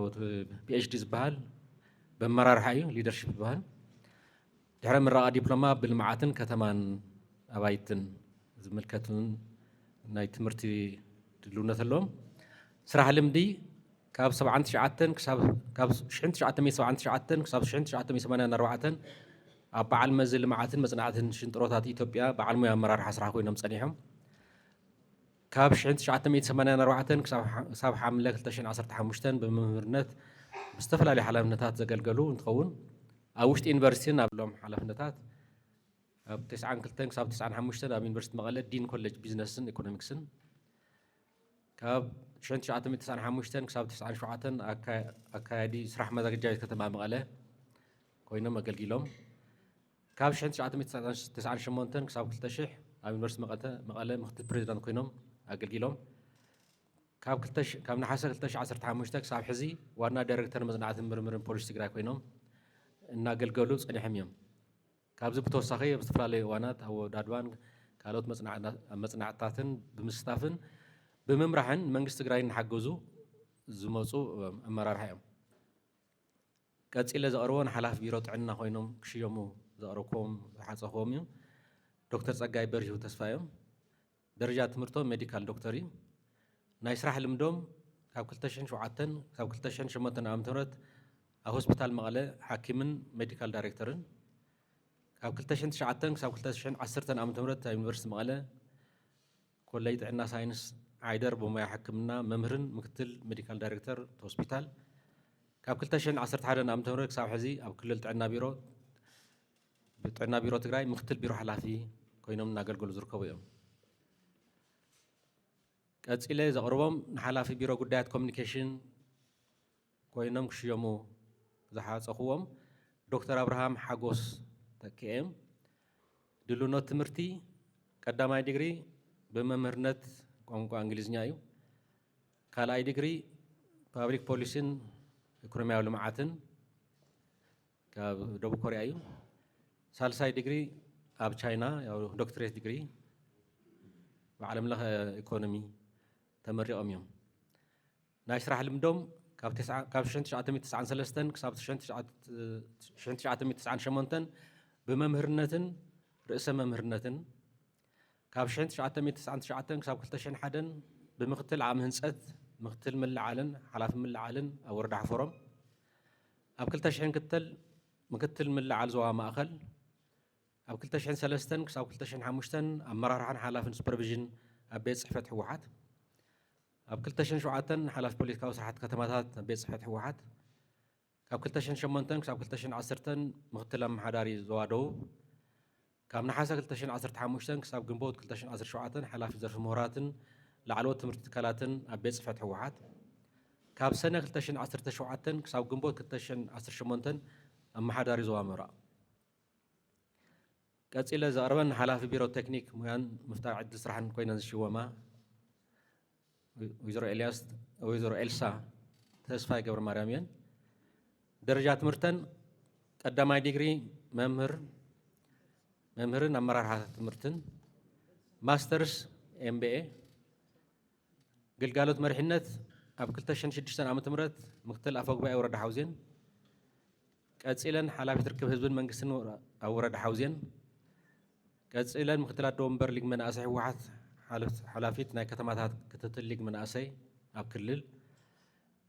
ቀፂለን ሓላፊት ቤት ፅሕፈት ህወሓት ክፍለ ከተማ ዓይደር ኮይነን ኣገልጊለን ድሕሪ ዋና ኣመሓዳሪ ክፍለ ከተማ ዓዲ ሓቂ ኮይነን ቀፂለን ዋና ኣመሓዳሪ ክፍለ ከተማ ሰሜን ኮይነን ቀፂለን ሓላፊት ውዳዊ ከተማ መቐለ ኮይነን ቀፂለን ሓላፊ ቤት ፅሕፈት ህወሓት ከተማ መቐለ ኮይነን ካብ ሚያዝያ 2017 ክሳብ ሕዚ ሓላፊት ቢሮ ቴክኒክ ሙያን ስራሕ ዕድል ፈጠራን ትግራይ ኮይነን ኣብ ምግልጋል ይርከባ ቀፂለ ዘቕረበን ሓላፊት በዓል መዚ ልምዓት እቶት ኮይነን ሽወማ ዘቕረበን ዶክተር ምሕረት በየነ ተስፋ እየን ድሉነት ትምህርቲ ቀዳማይ ዲግሪ በአካውንቲንግ ተመሪቀን ካልኣይ ብርኪ በፋይናንስ አካውንቲንግ ሳልሳይ ዲግሪ ያው ዶክትሬት ማለት በፋይናንስ ኢንሹራንስን ኣብ ወፃኢ ዓዲ ተመረቀን ኣብ ቻይና ልምዲ ኣብ ቢሮ ፋይናንስ ኢንስፔክሽን ኦዲትን ሓላፊት ከይዲ ስራሕ ኮይነን 3 ዓመት ኣብ ማሕበር ደቂ ኣንስትዮ ትግራይ ምክትል ስራሕ አካይድት ኮይነን ን2 ዓመት ኣብ በዓል መዝእቶት ክልል ትግራይ ምክትል ዳይሬክተር ኮይነን ን3 ዓመት ኣብ በዓል መዝእቶት ክልል ትግራይ ዋና ዳይሬክተር ኮይነን ን4 ዓመት ኣብ ቢሮ ፋይናንስ ምትእኻብ ሃብትን ክልል ትግራይ ቢሮ ሓላፊት ኮይነን ካብ 2015 ክሳብ ሕዚ እናገልገላ ዝርከባ እየን ቀፂለ ዘቕረበን ንሓላፊ ቢሮ ፋይናንስ ምትሕብባር ሃብትን ኮይነን ዝሽወማ ኮይነን ወይዘሮ ራሕማ ዓብደልቃድር መሐመድ እየን ትምህርቲ ድልውነት ዲግሪ በአካውንቲንግ ኣለወን ስራሕ ልምዲ ካብ 1992 ዝጅምር ክሳብ 2003 ኣብ ቢሮ ከተማ ልምዓትን ኮንስትራክሽን ብክኢላ ቀፂለን ሓላፊት ቤት ጽሕፈት ሲቪል ሰርቪስ ከተማ መቐለ ቀፂለን ኣብ ቢሮ ርክብ ህዝብን መንግስትን ምክትል ቢሮ ሓላፊት ኮይነን ኣገልጊለን ቀፂለን ኣብ ቢሮ ሲቪል ሰርቪስ ምክትል ቢሮ ሓላፊት ኮይነን ካብ ጥቅምቲ 2012 ዓ.ም ክሳብ ሕዚ ኣፈ ጉባኤ ቤት ምክሪ ከተማ መቐለ ኮይነን እናገልገላ ዝርከባ እየን ቀፂለ ዘቕርበን ሓላፊ ቢሮ ጉዳይ ደቂ ኣንስትዮ ኮይነን ዝሽወማ ወይዘሮ ሸዊት አዲሱ መንግስቱ እየን ትምህርቲ ድልውነት ቀዳማይ ዲግሪ ፓብሊክ አድሚኒስትሬሽን ያው ናይ ማኔጅመንት ማለት እዩ ካልኣይ ዲግሪ ናይ ልምዓት ጽንዓታት እዩ ዲቨሎፕመንታል ሳይንስ ስታዲስ ይበሃል ካብ 1980 ዓ.ም ኣብ ምግዳል ዝነበራ እየን ስራሕ ልምደን ካብ 1984 እዩ ዝጅምር ክጅምራ እንተሎ ናይ ዞባ ምዕራብ ማዳኣት ምክትል ኣዶ መምህር ነይረን ቀፂለን ኣብ ትእምት ስራሕቲ ጉና ተመዲበን ኣገልጊለን እየን ቀፂለን ናይ ከተማ ሰቲት ሑመራ ሓላፊት ቤት ጽሕፈት ደቂ ኣንስትዮ ኮይነን ኣገልጊለን እየን ቀፂለን ናይ ዞባ ምዕራብ ኣዶ ወንበር ማዳኣት ኮይነን ቀፂለን ናይ ወረዳ ቃፍታ ሑመራ ሓላፊት ቤት ጽሕፈት ኮይነን ኣገልጊለን ድሕሪኡ ናይ ወረዳ ቃፍታ ሑመራ ኣፈ ጉባኤ ኮይነን ኣገልጊለን ድሕሪኡ ናይ ዞባ ምዕራብ ሓላፊት ገጠር ውዳበ ኮይነን ቀፂለን ኣብ መለስ ኣካዳሚ ዳይሬክተር ስልጠና ኮይነን ካብ 2018 ዓ.ም ድማ ሓላፊት ቢሮ ኮሚኒኬሽን ኮይነን እናገልገላ ዝርከባ እየን እዚ ካብ ኣባላት ናይ ኣመራርሓ ህወሓት ዝተመደቡ ኮይኖም ቀፂለ ዘቕርቦም ካብ ምሁራት ያውቲ ምስ ብሔራዊ ውድባት ዝተኣሳሲሩ ካብቲ ዘሎ ናይ ካቢኔ ቦታ 7 ካብ ህወሓት ወፃእ ክኸውን ኢና ጌርና እዚ ውሳነ ናይ ህወሓት እዩ ቤት ምክሪ ክቕበለና እውን ንፅበ ስልጣን ናይ ቤት ምክሪ እዩ ህወሓት ግን ኣብ ዝሓለፈ ሓቋፋይ ንገብሮ ኢልና ኢና ቤት ምክሪ ናይ መጀመርያ ክንረኸብ ተለና እውን ሓቋፋይ ዝኾነ ካቢኔ ኢና ነምፅኢና ኢልና ስለዚ ልዕሊ 30 ካብ 133 ካብ 100 ካልኦት ኣካላት ግን ናይ መኸተ ሓይልታት ዝኾኑ ካብኣቱ ከም መሪሕነት ህወሓት ወሲኑ እዩ ዘቕርብ ዘሎ ናብ ቤት ምክሪ ሓንቲ ቦታ ናይ ምሁር እያ ናይ ውድባት 5 ኣሎ ፖለቲካ ውድባት ናይ መኸተ ውድባት ንብለን 5 ትሕዚ ዘቕርቦ ናይ ምሁር ካብ ምሁር ንሓላፊ ቢሮ ሳይንስን ቴክኖሎጂን ክሽወም ዘቕርቦ ዶክተር ገብረ መስቀል ገብረ ማርያም ዝበሃሉ እዮም እቲ ናይ ድልውነት ትምህርቲ ያው ፒኤችዲ ያው ሳልሳይ ዲግሪ ዝበሃል እዮም ተመሪቆም ብሜዲካል ማይክሮባዮሎጂ ዝበሃል ማስተርስ ብማይክሮባዮሎጂ ተመሪቆም እዮም ባችለር ተቀዳማይ ዲግሪ ብኣፕላይድ ባዮሎጂ ተመሪቆም እዮም ናይ ስራሕ ልምዶም ካብ 2011 ጀሚሮም ምክትል ቢሮ ሓላፊ ሳይንስን ቴክኖሎጂን ኮይኖም እናገልገሉ ፀኒሖም ቅድሚኡ ዝነበረ ኣብ ኣክሱም ዩኒቨርሲቲን ኣብ ካልኦት ዩኒቨርሲታትን መምህርን ተመራማርን ኮይኖም እናገልገሉ ፀኒሖም ቀፂለ ዘቕርቦም ካብ ውድባት ማለት ናይ ውድባት ናይ ኩሎም ተወከልቲ ገና ኢና ይምፃናን ኣብ ሚጢና ቀኒና ምስኣቶም እውን ግዜውን ይደልዮም ንክውስኑ ስለዚ ንፅበ ኢና ዘለና ናብኣቶም 5 ናይ ካቢኔ ቦታታት ተደልዲለን ኣለዋ ሓደ ውድብ ሙሉእ ምርዳእ ስለ ዝተገብረ ንሽመት ሕዚ ይቐርብ ኣለኹ ሕፁይ በዚ መሰረት ንሓላፊ ቢሮ ባህልን ቱሪዝምን ክመርሑ ዝሓፀኹም ኣይተ ዶሪ ኣስገዶም ተስፋይ ትምህርቲ ድልውነቶም ኣይተ ዶሪ ኣስገዶም ተስፋይ ዶሪዋ እንታይ ደሊ ደረጃ ናይ ትምህርቲ ድልውነት ቀዳማይ ዲግሪ ብቋንቋን ስነ ጽሑፍን ካልኣይ ዲግሪ ብማስተርስ ዲግሪ ያው ማስተርስ ዲግሪ ብሶሺዮሎጂ ዝተመረቑ እዮም ናይ ስራሕ ልምዲ ብሞያ መምህርነት ካብ ቀዳማይ ካብ ካልኣይ ብርኪ ቤት ትምህርቲ ኣብ ኣባ ገብረ ሚካኤል መሶብ እዮም ኣብ መቐለ እዩ ካልኣይ ፈጻሚ ዳይሬክተር ሕብረት ልምዓት ኢሮብ ብምዃን 1 ዓመት ሰሪሖም ላዕለዋይ መኮንን ርክብ ህዝቢ ቢሮ ፀጥታን ምምሕዳርን ክልል ትግራይ 3 ዓመት ሰሪሖም መተሓባበሪ ጉጅለ ዜና ፕሮግራም ኢሮብ ብምዃን ን3 ዓመት ኣብ መራኽብቲ ሓፋሽ ትግራይ ኣገልጊሎም ኣብ ወንበር ዓሲምባ ዲሞክራሲያዊ ፓርቲ ብምዃን 6 ዓመት ብብቕዓት ብሓይሊን ማለት ብቃልስን ተወፋይነትን ክሳብ ሕዚ እናመርሑ ዝርከቡ እዮም ናይቶም ካልኦት ውድባት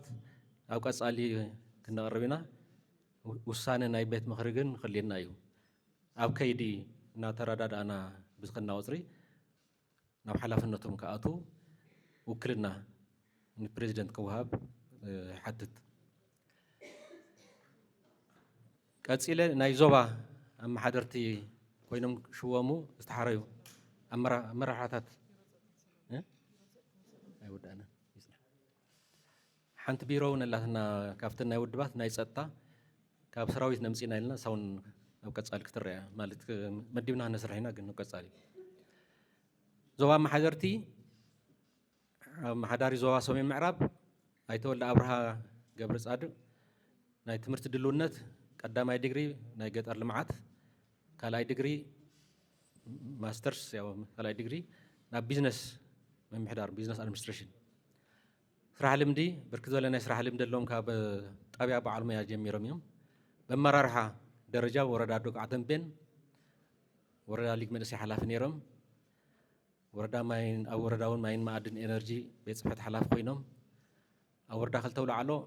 ናይ ወረዳ መሬት ምምሕዳር ዴስክ ሓላፊ ነይሮም ወረዳ ምክትል ኣመሓደርን ሓላፊ ቤት ፅሕፈት ማይ ሃፍቱን ኮይኖም ኣገልጊሎም ወረዳ ሕወሓት ቤት ፅሕፈት ሓላፊ ኮይኖም ኣገልጊሎም ወረዳ ምክትል ኣመሓደርን ሓላፊ ሕርሻ ገጠር ልምዓትን ኮይኖም ኣመሓዲሮም ቀፂሎም ወረዳ ዋና ኣመሓደር ኮይኖም ኣገልጊሎም ብዞባ ደረጃ ኣብ ዞባ ምራቕ ምክትል ዞባ ኣመሓደርን ሓላፊ ከተማ ልምዓትን ኮይኖም ኣብ ከተማ መቐለ ዞባ ውዳዊ ሓላፊ ኮይኖም ኣብ ክልል ስታፍ ዞባ ፕሮፓጋንዳ ሓላፊ ኮይኖም ኣብ ከተማ መቐለ ሓላፊ ሕወሓት ቤት ፅሕፈት ኮይኖም ኣብ ዞባ ደቡብ ምብራቕ ሓላፊ ሕወሓት ቤት ፅሕፈት ኮይኖም ኣብ ዞባ ሰሜን ምዕራብ ናይ ውድብ ኣቦ ወንበር ኮይኖም ካብ ሚያዝያ 2017 ዓ.ም ክሳብ ሕዚ ድማ ዋና ኣመሓዳሪ ዞባ ሰሜን ምዕራብ ኮይኖም እናገልገሉ እዮም ቀፂለ ዘቕርቦም ኣመሓዳሪ ዞባ ማእኸል ኮይኖም ክሽወሙ ኣይተ ሲሳይ ግርማይ ሮሂዳን እዮም ናይ ትምህርቲ ድልውነቶም ቀዳማይ ዲግሪ ብቢዝነስ እዩ ስራሕ ልምዶም ካብ 1999 ዓ.ም ክሳብ 2004 ዓ.ም ኣብ ዝተፈላለዩ ወረዳታት ቤት ፅሕፈት ሓላፍን ብምክትል ኣመሓዳሪ ወረዳ ደረጃ ኣገልጊሎም ቀፂሎም ኣመሓዳሪ ወረዳ ዓድዋ ኮይኖም ኣገልጊሎም ቀፂሎም ናይ ዞባ ማእኸል ብደረጃ ምክትል ኣመሓዳሪ ዞባ ስራሕ ፈጻሚ ኮይኖም ቀፂሎም ናይ ዞባ ሰሜን ምዕራብ ብምክትል ኣመሓዳሪ ዞባ ሓላፊ ፖለቲካዊ ጉዳያትን ኣብ ምዕራብ ግንባር ሓላፊ ህንፀት ሰራዊት ኣርሚ ኮይኖም ኣገልጊሎም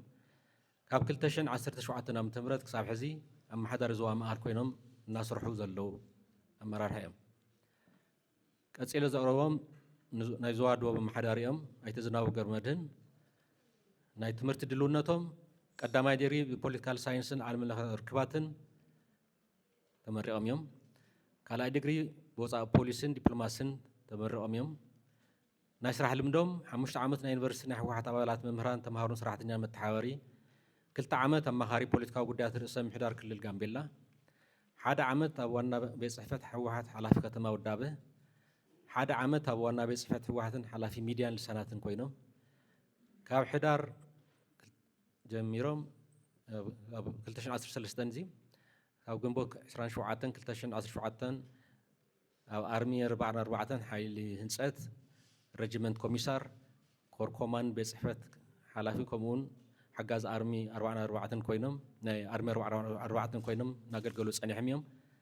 ካብ ሰነ 2017 ጀሚሩ ድማ ኣብ ዋና ቤት ጽሕፈት ሕወሓት ምክትል ፕሮፓጋንዳ ሓላፊ ቀጺሎም ኣብ ዞባ ደቡብ ኣመሓዳሪ ኮይኖም ተመዲቦም እናስርሑ ይርከቡ ቀጺለ ዘቕርቦም ኣመሓዳሪ ዞባ ምብራቕ እዮም ኣይተፍሳ ሃይላይ ናይ ትምህርቲ ድልውነቶም ቀዳማይ ዲግሪ በመራርሓ ትምህርትን ትልምን ካልኣይ ዲግሪ በመራርሓ ሰናይ ምሕዳርን ናይ ስራሕ ልምዲ 8 ዓመት በዓል ሞያ ኮይኖም 12 ዓመት ብመርሒነት ኮይኖም ፕሮፓጋንዳ ዞባ 1 ዓመት ኣመሓዳሪ ዞባ ምብራቕ 1 ዓመት ፕሮፓጋንዳ ከተማ መቐለ 1 ዓመት ኣመሓዳሪ ወረዳ ጋንታ ኣፈሽም 4 ዓመት ምክትል ፕሮፓጋንዳ ዞባ ምብራቕ 2 ዓመት ፕሮፓጋንዳ ከተማ ዓዲግራት 2 ዓመት ፋይናንስ ሓላፊ ሳዕሲ ጻዕዳ እምባ 1 ዓመት ኣገልጊሎም እዮም ቀጺለ ዘቕርቦም ዞባ ኣመሓዳሪ ምዕራብ ኣይተገደይ ኣዘናዊ እዮም ናይ ትምህርቲ ድልውነቶም ቀዳማይን ካልኣይን ዲግሪ ብኢኮኖሚክ ስራሕ ልምዶም ካብ 1998 ዓ.ም ክሳብ 2000 ዓ.ም ክኢላ ንግድን ኢንዱስትሪን ቀጺሎም ብደረጃ ምክትል ዋና ኣመሓዳሪ ወረዳ ምክትል ሓላፊ ርክብ ህዝብን መንግስትን ኮይኖም ኣብ ዞባ ምዕራብ ትግራይ ቀጺሎም ሓላፊ ውድብ ቤት ጽሕፈት ወረዳ ጸገደ ኮይኖም ኣገልጊሎም ቀጺሎም ዋና ኣመሓዳሪ ወረዳ ጸገደ ነይሮም ቀጺሎም ምክትል ዋና ኣመሓዳሪ ዞባ ምዕራብ ሓላፊ ውድብ ቤት ጽሕፈት ዞባ ምዕራብ ኮይኖም ኣገልጊሎም ኣብ እዋን መኽተ ድማ ብሰራዊት ትግራይ ኮይኖም መኪቶም ሕዚ ኣመሓዳሪ ዞባ ምዕራብ ኮይኖም ከገልግሉ ማለት እናገልግሉ እዮም ዘለዉ ከገልግሉ እውን ክሽወሙ ቀሪቦም ኣለኹ ቀጺለ ዘቕርቦም ኣመሓዳሪ ደቡብ ምብራቕ እዮም ኣይተከላሊ ሓጋዝ ተኽሉ ናይ ትምህርቲ ድልውነቶም ብቢዝነስ ምምሕዳር ማስተርስ ኣለዎም ካልኣይ ዲግሪ ኣለዎም ናይ ስራሕ ልምዶም ካብ 1997 ዓ.ም ን7 ዓመታት ብሕርሻ ክኢላ ወረዳ ሰሓርቲ ሳምረ ሰሪሖም ቀጺሎም ን2 ዓመታት ሓላፊ ቤት ጽሕፈት ማይ ሃፍቲ ወረዳ ሰሓርቲ ሳምረ ሰሪሖም ቀጺሎም ን6 ዓመታት ኣብ ወረዳታት ሕንጣሎ ዋጅራት እንደርታ ቃፍታ ሕሞራ ብዋና ኣመሓዳሪ ኮይኖም ኣገልጊሎም ካብ 2013 ክሳብ 2017 ዓ.ም ኣብ ዞባታት ደቡብ ምብራቕን ሰሜን ምዕራብን ብምክትል ኣመሓዳሪ ዞባ ተመዲቦም እናገልገሉ ጸኒሖም እዮም ካብ ሰነ 2017 ክሳብ ሕዚ ኣብ ዞባ ደቡብ ምብራቕ ዋና ኣመሓዳሪ ኮይኖም ኣብ ምግልጋል እውን ይርከቡ ይቕኒየሊ ኣባላት ቤት ምክሪ እውን ዘልዕልዎ ማለት ሶኢሎጂ ሓፈሻዊ ነገራት እንዳል እምበር ንሕድሕዱ ብምምላስ ኣይኮናን ከይድ ናይ ሰውን ኣይኮነን ኣልዒሎም እቲ ዘገድሶም ነገር እዩ እቲ ዘገድሶም ብትክክል እውን እዮም ቀሪቦም እየ ዝብል ኣነ ብኮይም እየ ዝውስዶ ናይ ሕቶም መልሲ ገይረ ኣይርድኦን ጸሪኹም ዲኹም እዩ ሕዚ ማለት ዝርዝር ኣይትፈልጥዎን ክሳብ ትማለቕ ኣኺባ ኢና ቀኒና በትን ሰማዕኹሞ ኩሉ ይኽእል ግን ገና እዩ ንሕና ወዲና ኢና መጺና ስለዚ ካብቲ ዝጸንሐ ሕዚ እውን ክሳብ ክንደይናይ ከም ዝኸድና እውን ምሉእ ሓበሬታ እውን ስለ ዘይብልኩም ዘልዕልኩሞ ኢኹም ንሕና ስኢልና ደፊርና እውን ኣይንመጽን ሕድሕድ ሰብ ዝለዓል ዘሎ ሕድሕዱ ተራእዩ ሕድሕዱ ማለት እዩ ብፍላይ ነዚ መድረኽ እዚ ስኢልና ብዝጸንሐ ድሓን ሞ ይኹን ከም ዝተባሃለ ናይ ሕሉፍ ልምዲ እውን ገለ ዝበሉ ሓቆም እዮም ማለት ተገጣጢሙ እዩ እቲ ግዜ ነዚ እውን ጠቒሙና እዩ ነዚ ሕዚ ናባኹም ክመጽእ እውን ጠቒሙና እዩ ደፊርና ሰባት ሽምገን ኣልዒልና ክንዛረብ ማለት እዩ መበገሲ ግን ኩሎም ትዛረቦ ዝነበርኩም ናበይና ክንከይድ ከምዚ ኢልና ዝብል በር ንቤት ምክሪ ኢልና ኣይኮናን ክንጋማገም ቀኒና እቲ ናይ ትግራይ ኩነታት በዓል ትውድብ ዘሎ ኩነታት ተብታሕቲ እውን ዝስምዐና ዝበልኩምዎ ተታሒዝካ ምጥፋእ እውን ስለ ዝኾነ ውድብ በይኑ ኣይኮነን ክጠፍእ ኩልና ኢና ክንጠፍእ ስለዚ እቲ ማእኸላይ ኮሚቴ ማለት ዝርዝር ናይ ውድብ ገምጋም ኣይኮና ናብ ዝኾነ ልዕል በቲ ዝተለዓለ نو بزتكم توصلنا نقدر طرح هلول الذي نوعلنا إلنا كن فاتها تشكنينا نوعلنا إلنا نزون قري تقم مالتي تناود مرحنة أقام سلزنورو زي شفن نقرون يلن هلو أنا بركن وزي شفن كوي فلت كوي بدقون مالتي بس بمحاولة ميديا ديو بقلديو ود ما تخكل زخنة مالتي زوسا زهو كم زلو فلتيو جن زي شفن تخكلني زخنة تخكلني حماء مالتي حماء في المراحة كمودب أو حادقة هنا تاتي نازلنا نوعنا أنت زي عرينا نوعنا تأفينا نهزبنا ونهلكم تتحس كام تفايو لازم ما هلا يكون موسيني آتي مرحزي كم جزيه هم تريقوا جنبوتي جنبوت عمت هاو جمجام يلا ناشد شوار حق جمجام كاير الجزيون يكون بقول تخيلنا أقولي دحرسنا عمت مدى جمجام وديها عمت نفتنا حدش عمت تلمخ سكرت له ياو كم لومو ديجبر جمجام مالتي أما نقول خوينا غيرنا تما هلا كوميتي خمسين ناسين خد ورحين نسبة قلت ورحين نسبة كابتن على مرارها كابتن راح بس أم جميرو نريء شجر نهي نريكم لنا هنا يترفنا هزب مرحو أبوزنا أنا ون مرحنا يدخلون تحمسنا أخذ لهم لازم هزبون تحمسنا قبل ما هلا كوميتي ونوش تحمسنا قبل جمجمو تناقفوا ريبورت حسكم مزو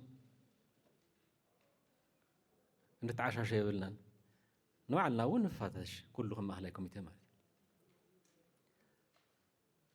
لذي جيزي وسي الناس رئينا إنا تحزي كساب كنينا إنهم رئيهم فتشكم ديهم تنازل لهم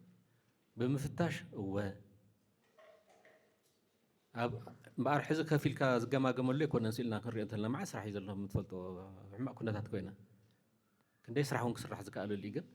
وكعرها هم غير كم نتحمامس كهم سهل مشتر ناوس اخا نتودادوكا ابا اقدستي قوامات افلالاينا فطركا كمل كم هذا سيكال بنجرجر كتل تزي خوين كامالي ስለዚህ ትክክል እዩ ግን በደንብ ኢናሪና ኢና ንዘልና ያው መድረኻት ማለት ኩሉ ነገር ይውዳ አይሓጢት ካድማ ማለት ይኮነን ትመበገሲ ምርድዳ ማለት ሰብ ያው ዓርሰና ፊታ ይገብር ሲል ገምጋም ጥራሕ ይኮነን ዝጎደሎ ድማ ብጻዩ ጥቁ ዘሎ ብጽይቱ እዚ ኣይረኣኻያን እናተባሃለ ማለት ሕዚ ተሸፈነ የለን ዝጥርጣር ነገሩን ወፂ مرسل كان بمترطار زبال كم زي اللي تفلتهم أو جبوت مدب تمسريت كا أمر دعتها ناس من نبكالي كسجر نبكالي متفق نبكالي متقعون كالي قد أتون سلزم سمالي جنزو خني يكون توهيلو كي تخيدي لعل ودب لعل هزبي زبالي لين سبب كي أيام سبب كي يقولون كي بحال ولا سوي قدا ولا تمرار حق قدا وصي بزح نجار لازم أنصار مرأي جزية وسينا ورينا هنا جزية وسينا تبتب يقولوا قال يقولوا ن غيرهم من تخبرون يكون نايمان يا بب نوع المدرك حزب زي ناي بيت مخر مدرك نحر حر جام من نقفان كذا نقرأ ينقل بب مدرهم كخرينا تايز حب أنا قرب كيلن حبيرنا هنا النبر زقول لنا ون كمل لنا أي مالتي نحن زرعنا يرينا لنا زقول لنا ون كمل أخوي أوش تودب بس زون ببل الرجمات بب زب الصحة لذا حدا بدم بينا رينا زولكم ونا كبابي ونث ديو نامشتر موسى ديو مسلامة أسار ديو أبصراح زر أدهمات ديو مجوججال ديو توهتشي نسرح فساد ما راح يكون ترى ልዕሊ ኩሉና ራእያ ስለ ዝረአ ክበል ስለ ዘሎ ግዕዜና እዩ ካልኦት ጉዳያት ማለት እዩ ስለዚ ክንፍትሸን ንኽእል ካብኡ ያው እቲ ናይ ኣመራርሕኡ ከመይ ኢሉ ናይ ህንፀቱ ኣብ ፀረ ዲሞክራሲ እቶም ዋና ዋና መለክዕታት ዝበሃላ ማለት እዩ ርኢናየን ኢና ኩለን እተን መለክዕታት እተን መፈተሺ ዝበሃላ ኩለን ኣገላቢጥካ ንምርኣይ ተፈቲሹ እዩ ብመሰረቱ እውን ሰብ ጉለቱ ርኢ እዩ ከም ውድብ ጥራሕ እንተይኮነ ከም ሰብ እውን ዘይተመልኡ ተወሰኑ ነገራት ግን ኣለውና ተወሰኑ ማለት እዩ ሚእቲ ዝበሃል ድማ የለን ከም ትፈልጥዎ ማለት እዩ እና ደምደምና ምቅፅዓው እውን ኮነ ይርዎ እዩ ሲሉ ገምጋም ጥራሕ ኣይኮነን ሲሉ ካብ ምንቃፍ ጥራሕ ኣይኮነን ካብ ሓለፍነት ምውራድ ክመሃር ምእንቲ ንባዕሉ ንኻሊእ እውን መምሃሪ ከምዚ ኢልካ ክትቅፅለ ኣይትኽእልን ቀፅዓት እውን ኣብ ዘለኻሉ በቢ ዘለዎ ማለት ስራሕ ፈፃሚ ሃሉ ማእኸላይ ኮሚቴ ግንታ ቅፅዓት ጥራሕ ኣይኮነትን እቲ ምንቃፍ መምሃሪ እዩ ሕድሕዱ ማርካባይ ጀሚሩ ሁሉ ነናይ ባዕሉ ወሲድ እዩ ዝረኣዮ ዝወሰኸሉ ስለዚ ንሱ እቲ ሕዚ ብዘሎ ትውድብ ኣብ ዝሓሸ ኩነታት እዩ ዘሎ ሓድነት ዘጠናኽር ስራሕ ተሰሪሑ ውሽጢ መሪሕነት ፀገም ነይሩኒ ሓድነት ዘጠናኽር ውድብ ዘሕይል ውድብ ሕይል ተኢላ ድማ ይፍለጥ ማለት ክስራሕ ምዝከኣል እታ ተግባር ግን ገና ፍርያ ኣብ ተግባር እንዳ ኩላ ትምዘን ኣብታ ተግባር ዝበይት ምግሪ እውን እኒሄ ስኢሉ ናይ ውድብ ስራሕ ጥራሕ ስለ ዘይኮነ ትመፅኡ ዝኒሄ ሓንቶይ እውን ይግለፅ ነይሩ እዩ ብሕድሕድ ቋሚ ኮሚቴ ክፍተሽ ቆይ ሕዚ ዕድል ኣይነበረን ደገ እዩ ነይሩ ሕዚ ግን ቤት ምክሪ እኒሄ ባዕሉ እንታይ ትገብር ኣለካ ክብል እዩ እንታይ ውፅኢት ኣምፂኻ ክብል ኮይ ሕዚ ሪፖርት ገበሩልና እውን ኣይኮነን ንወይንትና ስለ ፀናሕና እንተዘይ ኮይኑ ሕዚ ኮ ሪፖርት ገበሩልና ኣይኮነን ባዕሉ ሕድሕድ ኣብዚኣ ዘሎ ቤት ምክሪ ብቋሚ ኮሚቴ ይኹኑ ብካሊእ እንታይ ሰሪሕካ ክበሃል እዩ እንታይ ሰሪሕካ ርእሰ ምሕዳር እንታይ ሰሪሕካ ቢሮ ሓላፊ እንታይ ሰሪሕካ እናተባሃለ ብጭቡጥ ብተግባር ለውጢ የምፅእ ድማ እታ ትገብር ከፍትብል እንተኾነ ውድብ እውን ይርኦ ቀልጢፉ እንተደንጉዩ ድማ እዚኣ እኒና ማለት እዩ ስለዚ ተሓጋጊዝካ ዝጎደለ እንተሃሊና እምበር ሕዚ መልኡልና ማለት ኣይኮንና ንመፂና ንሕና ወዲእና ኢና በኣና ብስራሕ ውፅኢት ክነምፅና ኢልና ኢና ከም ዘልክዎ ድማ ምስ ጉባኤ እውን ምስ ቤት ምክሪ እውን ተኣሳሲሩልና ብሓደ ገፅ ናይ ባዕልና ፅሬት ኣካይድና ምዚኣ ከዓ መፅያ ስለዚ ሕዚ ቀሪቡ ዘሎ ምንም ድኽመት የብሉ እንተይኮነስ ድኽመቱ ዝረአ እዩ ክኽሕስ እውን ዝወሰነ እዩ ክኽሕስ ንውድበይ እውን ክኽሕስ እየ ንህዝቢ እውን ክኽሕስ እየ ብምንታይ ብስራሕ እታ ስራሕ ንሪኣ ሕዚ ትማልኩ እያ ተወዲኣታ ናይ ውድብ እውን እዚኣ ከዓ መፂና ኣለና እቲ ሽመት ከምታ ገምጋምን ምንቃፍን ዝረኣና ብሓባር ውድባዊ ኣብ ሓላፍነት ስለ ዘለኒ ዘቕርብ ዘለኹ እምበር ናይ ሓባር ውሳነ እዩ ኩስቶ ወዲ ኩስቶ ይሓይሽ እናበልና ማለት እዩ ዋላ ብቲ ሰብ ዘልዕልኩሞ ኣብዚ ኩስቶ ይሕይሽ እዚኣ እንትኾነት እናበልና እናገላበጥና ርኤና ናይ ሓባር ውሳነ እዩ ተሰማምዕናሉ እዩ ሙሉእ ሙሉእ ከም ውድብ ዝወሰናዮ ማለት እዩ ናይ ውድብ ውሳነ እዩ ኣቦ እምበር እገለ ሕሸን ኢሉ ኣይኮነን መፅእ ዘሎ ስራሕ ፈፃሚ እውን ርዩ ማእኸላይ ኮሚቴ እውን ብደንቢ ተማይጡ ዝዕርዕርዩ ዝተዓረዩ እውን ኣለዉ ሒዝና ኢና መፂና ዘለና ስለዚ ከም ውድብ ኢና ንመፅእ ዘለና ብውድብ እውን እዩ ተራእዩ ስለዚ ዘተሓሳስበኩም ትኽክል እዩ ሕዚ ግን ኣብ ዝሓሸ እኒሄ ውድብ ማለት እዩ ሓቢርና ብስራሕ ንባዕልና እውን ተፈታትሽና ሓቢርና ምሳኹም ኮይንና ምስ ህዝብና ኮይንና እውን ናብማዕራርና ከይድና ውፅኢት ክነምፅኢና ኢልና ግን ንተኣመን ኢና ሕዝቡ ሕድሕድ ሰብ እውን ከምፅእ እዩ ተወዲብና እውን ክነምፅ ኢና ለውጢ ክነምፅ ኢና መፅና እዚ ወንበር ከፍ ንማል ኣይኮነን ከፍ ዝብል ድማ ካሊእ እውን ኮነ ይርአዮ ለውጢ ኢና ንብል ዘለና ብውልቀን ብውዳበን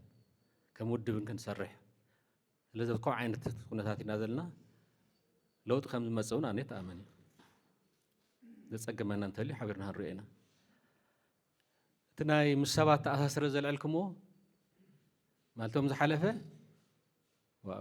بيت مخرج شو مسكوا ينورنا نوت كابيني نجزيهم حرر كوي بريزيدنت زتقبله ويبقون الناس زرارو كاتسرح كوي أحز عن توينا لنيرنا ناي لعلواي بيت فردي بريزيدنت شو مكوي نمت هاي لعلكم ويبهالن حزم تاني نغير نيرنا بزي أي حلفن بزي أزي حلفن تاني لا نقبل تزنا ورا دما 50 كدم راح عاده تواهيلو بتنا يسمع بريتوريا مسرت بستفل يسمع معنت ستاي شي غزاو محداري نيرو تا سمعنت بريتوريا فيدرال افريسوا تا غزاو محدارون فريسا مالتي سلس كميلي اتقصل كبسرو كم تكالكو يا فريسا توم حزم صينيام زلنا او غزاو محدار سلازنورو يطقلنا كنا نزلنا كم بحدش رينا مرميرنا زقصل يقصل زي ما حدش يأذينا لنا حذا حدش يو حدش وساني تزنبرس جمجمنا قال يحلف قال تورد أيبلنا كم تكال فريسو إذا محلار زبال نايز بيت مهرونا يكونن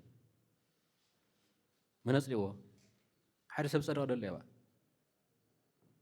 الذي كان بحدش زي فصامي بهرام منجست تقرأ هذي بتجزء محداري بالسجناون نطرقه بالسجناون زي أن أخص تقبل نخستوي تقبل أويدا نير أم سنة ما أخلا كل سواء حزها ما أخلا تقرأي ما أخلا ذا بيت مغري سلذي ما بقى سكن قبري ولا نذكرون يقول يفرس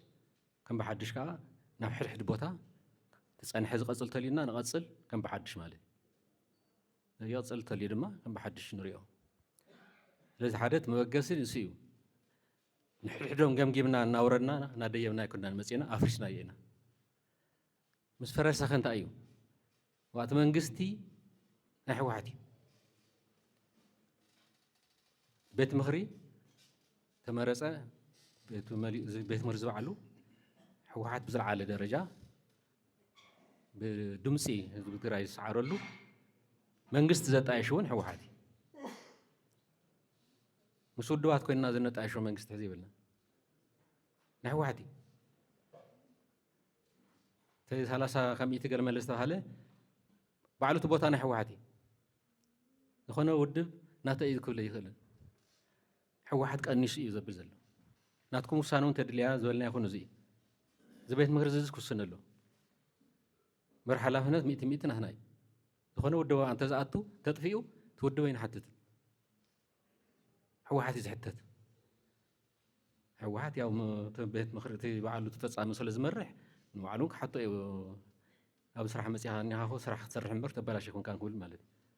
حلاف نقدر نحو واحد نحو واحد من قستي زي لازم كافت جزعونا ينوزع زخنا بتصام يكون نتعيش زلنا ميت كان ميتس نحو واحد زخنا حزقن مستزلوا خناتات نتبوليتيكا ناون تتقم ولا بدمصي سعرهم يمصو بربايتنا طرح كو يزلو بتزحلف مرصا ابال بيت مخري ابال نايتا فصام هنغورون خل كاباتو غسناون نبايتنا حزقن بايتنا طرح يكونن تمناي مخته خالوت ودوات يلالن سله 4 ودوات نيو بعلمكم مصونا 4 ودوات እሺውን ይለምየም ማለት አው ይኮነን ንባዓሎም ግን ከማ ያጠሎም ውሽጦም ማለት እዩ ኩስቶዶ ውስቶ ሁሉሎም ንሱ ይምበር ይብሉ ማ ግዜ ዝወስደ ይኮነን እዚ ግዜ ከይወስድ ተባለ ግዜ ዝወስደ ይኮነን ለሙን ኮን ተወዲኦም ወይ ናብ ዝነቀረብ የለና ነበር ከመጽየምኩ ይሪዎ ቆም ዘሎ ሳተሙን ባዓሎም ለምስ በሐስ ከመጽ ይሁል ማለት ስለዚህ ግዜ ከም ዝወስድ ገርና እንወስድ ንሕና ወንት ማል ኮይና أفت خيد سلازم ورنا إنا بيلنا نزي أخنا ركب نزانا بيت مخرمبر كوجات التدليون يكونن سلازنا يتأمون يكونن لونا تومن جالس أميوم جنجزين دلينا أوشتنا هن ماخر يوميلو سلازت وصلنا معلتي كنت سب ون لنا توان ناجن نايم خت عمتات نسهاد فيه كابزل علينا خير زبالنا هو واحد حلاه بنتكسر يخل حلاه بنتكسر يخل نافتنا يزنورو 50 كدمر حدا عينات زما خلي منجستي زيناي مالت نومبر زي هابن زي ناتيا زي قنصلي نبذ يكون إن هالكيد نوين أتون كم عين منجست يكون نزي مول حالة في النت نحو حاتيو زلع على دمسون حزلو نوسنا خديو تصادفوا إن نقبر زلا تصادفوا كن يدلي إن أنا أمن ولا حنت ومبر تدلي عن دمس الله كوسني حسابون كسمعي شديش شوعات انتوين عبي ترجم سلون كم تقرأين بوليتيكانون حجاز سلزخونه سلزتاناي ملعالجن كم تازور كويا أقل يكونن نسويل سيرفيس تلعيل له بتزور كمانياتي ما أهلاي كوميتي بمال حزب نسوي كنا نتعاطيرنا زبالة وسيد زمت سبن مادي بنايلنا زبالة خسوا ميتنا لنا برجل الدخومي ونمالي كنا بمراحل نحو حاتون يكون بدرجة صراحة بس أمن ما أهلاي كوميتين كوينا مديونا نتصادفوا ناي فاينانسوني اللي عنيرو مالت تمبقسات العلنا لنا نحنا حوافاي أوشت ودبون ناي دك أنستيو تصادفوا كله أفت مرارحنا كسب سالسان حمشتن كام يتسي هالو عنا بناعنا وشت أو مبرحي وسنين كسب سالسان حمشتن هنا ميت أولني بس عنان دك أنستيو تصادفوا كله لوزل هايمانو تصادفوا نايت فلال هايمانوتون تصادفون تهالو تصبو بهر سبنا تقرأيون أفتن نقوله مالي مهور ودبات نقوله وين خنا برين فتي نازل نمازي حوحات راح بزول البوليتيكا ودبا كنا كين حوحاتون حوافاي تفلالي أكلات كله كحوحات وساؤون يونو علم يمزو السنوجن تصادفوا يو نا البوليتيكا ودباتن كله سلازم نمتعامين عن مكر زلنا من بر كفتنا يمارس أو سيد تلك أيوسان بفولي كنا توصل لزخانة بأمردو قال يكون الناين بارون زولكم ولا ناي فاينانس تلع لنا أتوت يرد النايو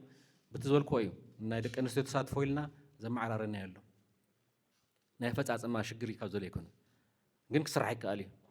ولا حد شمس علينا لمدلو ناي مرة علمدي دقافلو كم كوميتير ما إنا نسرح سلزي زيك علي ناي متعامي دك أنستيون تريلنا ناي ما نصادفون تريلنا علنا تصبت عدلات مالت عدلات قليل يكون نمتع الرأيو يواز أن إلنا برزرينا إنا نبار دومن على حشنا حدش متاود حشنا تاي حشنا إلنا تحز قرنا يزوي لصينا إلنا كمود تسمع معنا لنا ودا نايزوبا كم تستوهل بدحريتون تعالين قصالين رأيو أفت مسنعة عن تويز العلو نوركون تلاعيلين يريو قصالين ترانا يو كسب زلوا جن تستوهل ملأت كسر اللو ترجم زلوا صراحة صرحي ما أتمديهم زلوا ترجم زلوا صراحة وني صرحي ما متحجة متحبارن زقول لهم جن كأرميم أفت جام ورينا هنا قدلتات نايم الدواء حزت العيل نيرو أبزوتها خمزي اللي على الله نابلنا زواتها تورينا هنا نايم مرادبا بزرزر سلسترى تمرت التوصيل اللي كأرمز جبوا كستاهل جبوا تهالي كسر حزت فتسمون كرينا لعله كله جن تكلام النت حس كسرح تصادفنا كله كساب العلون نبعلو سرعات سلزلوا نزو كمال تنقول لترينا هنا مالتي تمزر زرج دللي كونن حزي مالي صوت تنبيروتات كمل عين بزلنا نكيد كم يلو كفيلو نا إندستريون تلعب نيركم نسو ياو نودواتي توهايبو تمودوات دلواتيهم عاوز مسؤول صراحة جمهوريهم عشرة مختلات كيرنا نصرحنا نصنعنا يمنا زدونجو يكونن زدونجو تغينون مفتحات كنا مطلينا توانا توصلنا مع التم سباي يتأكد من كله زولي زلنا يعني ليه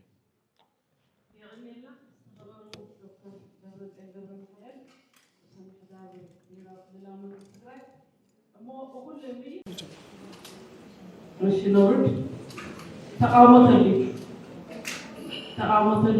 يلا دمزة عقوات اللي يلا سلاسل بمولو دمزي تمزقروا شميناتات بيت مصرز لي أمم مالتي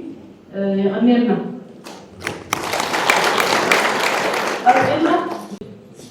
قصينا مكتب بريزيدنت كمبيرو راح زي كونس نقدمون كرياليرنا مكتب بريزيدنت متوسطه شمت سلطوهم تخبروا عيك أمانة لسفا إن مكتب بريزيدنت ندقينا نبتينا نوز نورد تقاوم زلو تالي دمزة تعقو زلو تالي يلي بمولو دمزي تقبالة تغي ولناي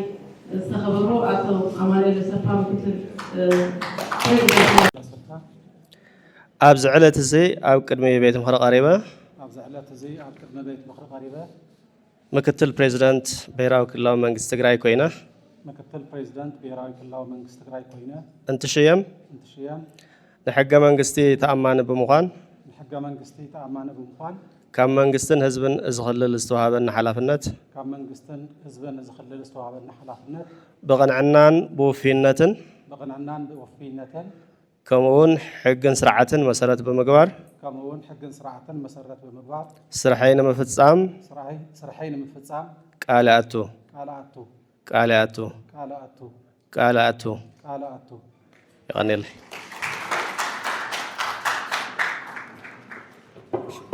يغني الله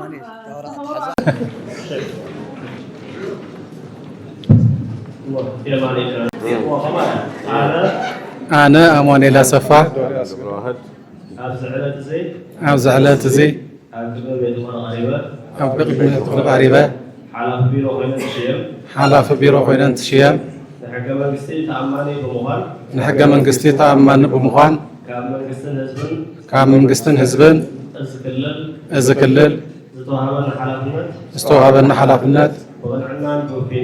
بقنعنان بوفينتن كمون حقن سرعتن مسارات بمقبار سرحين مفتصام قالاتو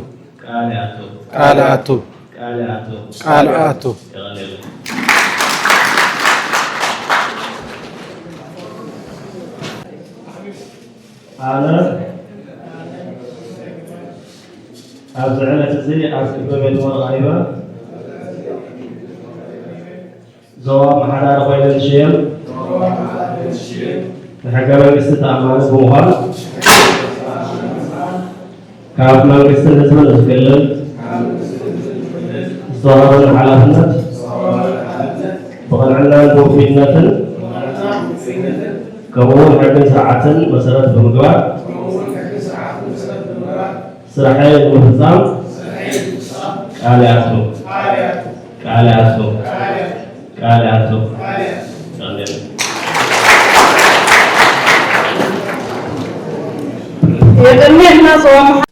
هذا ودون أفريقيا مالله زد ربي ليهم لانلو أقسماي وعلى هذا بوتا أم حزم نيرم ودي ليهم الله هذي الذي أتم أكلنا يتسيفت سامي سلزغانو زي حاسيا من محاورة قداي محاورة مجلس بيرو محاورة قداي أيت نجاسي جرنس أبرا بالو نايت مرت دلونا تام قد ما يدقري أمي هون ماسترس أو كيدي أمزلو كما قد ما يدقري ودي أميهم حتى ماسترس كلا يدقري مهاري أمزلو أتسألنات نايت عنا أبتعنا أيو تتمرتم نايس راح لمدي تغلل بلا ميت أمازلو لعل 35 عامات نايس راح لمدي خمزلو ميدو تود بقالي سؤالنا زلو بتي عنتوي زقلتنا مسرت حدا بيرو بزيهم بيرو محورا قداي كسر قال لي بخوري حتت نورد تقاومو تهالي يلن دمزة تعقو تهالي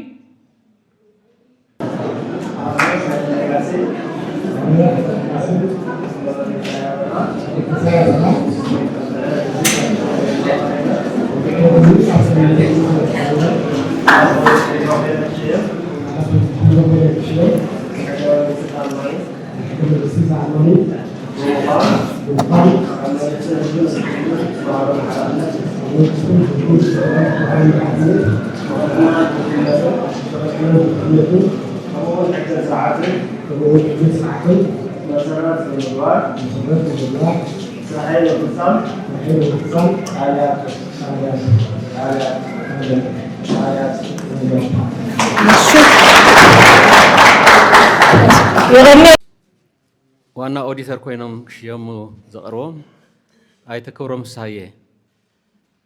ድልውነት ትምህርቲ ቀዳማይ ዲግሪ ማኔጅመንት ካልኣይ ዲግሪ ቢዝነስ አድሚኒስትሬሽን ወይ ቢዝነስ ምምሕዳር ናይ ስራሕ ልምዲ ካብ 1993 ዓ.ም ክሳብ 1995 ክኢላ እቶት ድሕሪኡ ናይ ወረዳ ፋይናንስ ሓላፊ ኮይኖም ሰሪሖም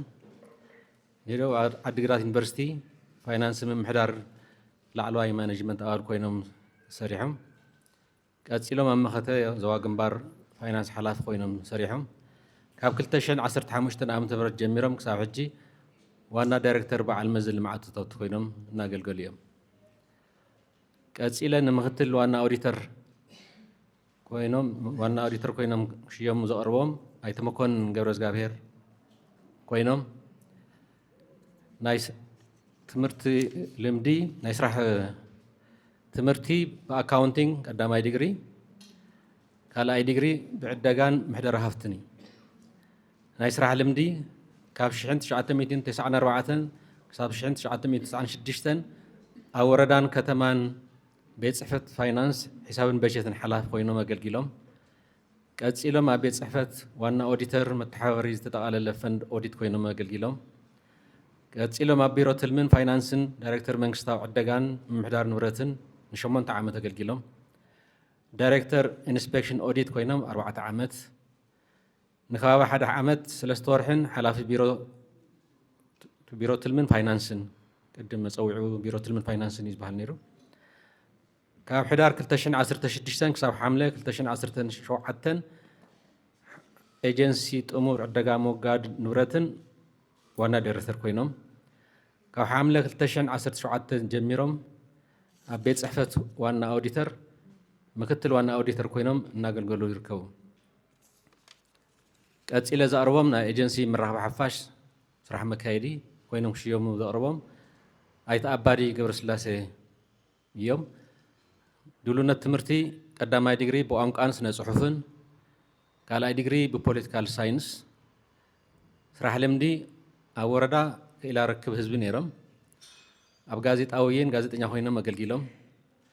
ኣብ ቤት ጽሕፈት ሕወሓት ሓላፊ ሚድያን ድሕረ ገጽን ኮይኖም ኣገልጊሎም ኣብ ድምፂ ወያነ ትግራይ ዋና ኣካየዲ ስራሕ ኮይኖም ኣገልጊሎም ኣብ ቤት ጽሕፈት ሕወሓት ሓላፊ ኣባላትን ኮር ደገፍትን ሕወሓት ዲያስፖራ ኮይኖም ከገልግሉ ጸንሑ እዮም يغني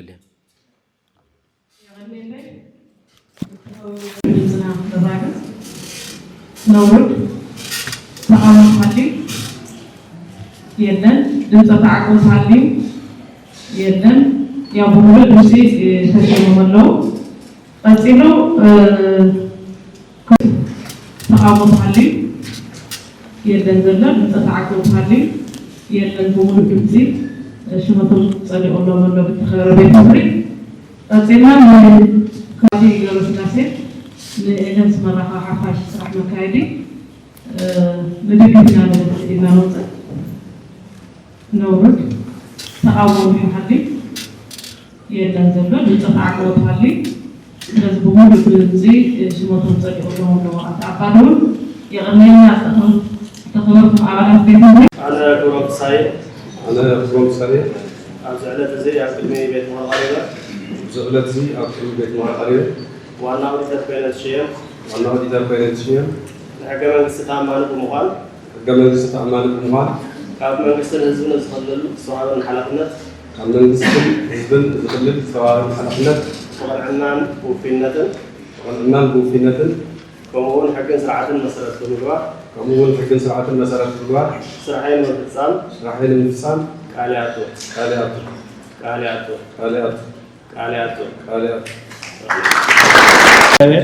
أنا مكونن قبل زمان أبز علة زي أبز قبل بيت قريبة مكتل وانا أوديتر كوينت شيئا لحقا من قصة أعماله بمخال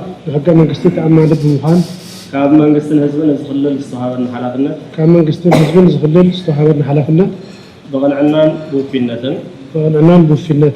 كمون حقا سرعة مسارات بمقوار سرحين مفتسام كالياتو شغلنا كل بيت مرة قريبة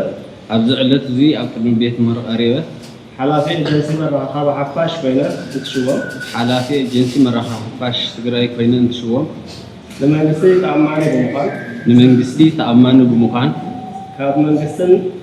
ህዝብን እዚ ክልል ዝተሃበና ሓላፍነት ካብ መንግስትን ህዝብን እዚ ክልል ዝተሃበና ሓላፍነት እንደገና ይቅርታ መራኸቢ ሓፋሽ ኮይኑ እንትሽወም ንሕገ መንግስቲ ተኣማኒ ብምዃን ንሕገ መንግስቲ ተኣማኒ ብምዃን ካብ መንግስትን ህዝብን እዚ ክልል ዝተሃበና ሓላፍነት ካብ መንግስትን ህዝብን እዚ ክልል ዝተሃበና ሓላፍነት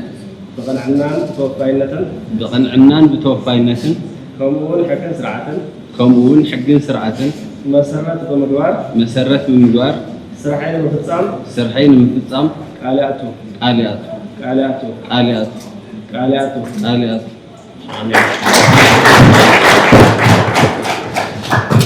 يغني لنا كبر أتو منقستو تخلي أتو بعد قبر سلاسي دما سناي ناي سرح جزيك برلو قتلنا ناي دانو بديسيبلين قلت قطع دانو ناب بيت مخري كقروا يوم نزي زغروا لنا كبر أتو منقستو تخلي بريزيدنت العلوي بيت فرد يوم نازا لاعلوي بيت فرد بريزيدنتن مكتل بريزيدنتن كوينا استشوفنا لهم معنتون شمت سلازت دغلنا نتزهبنا أمنت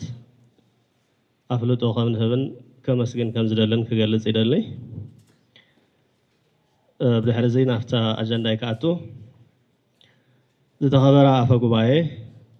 استخبركمن استخبر كرن أولاد بيت مخري زخبركم عدومات أجايش نستوهبنا عدل بمسجان حاجة من قصة تجري عن كذا سنة 4 حن كمون أواج أول أدبا سلطان تجوارن من محضر ديان وجوبائي زرنجك وطري سلستن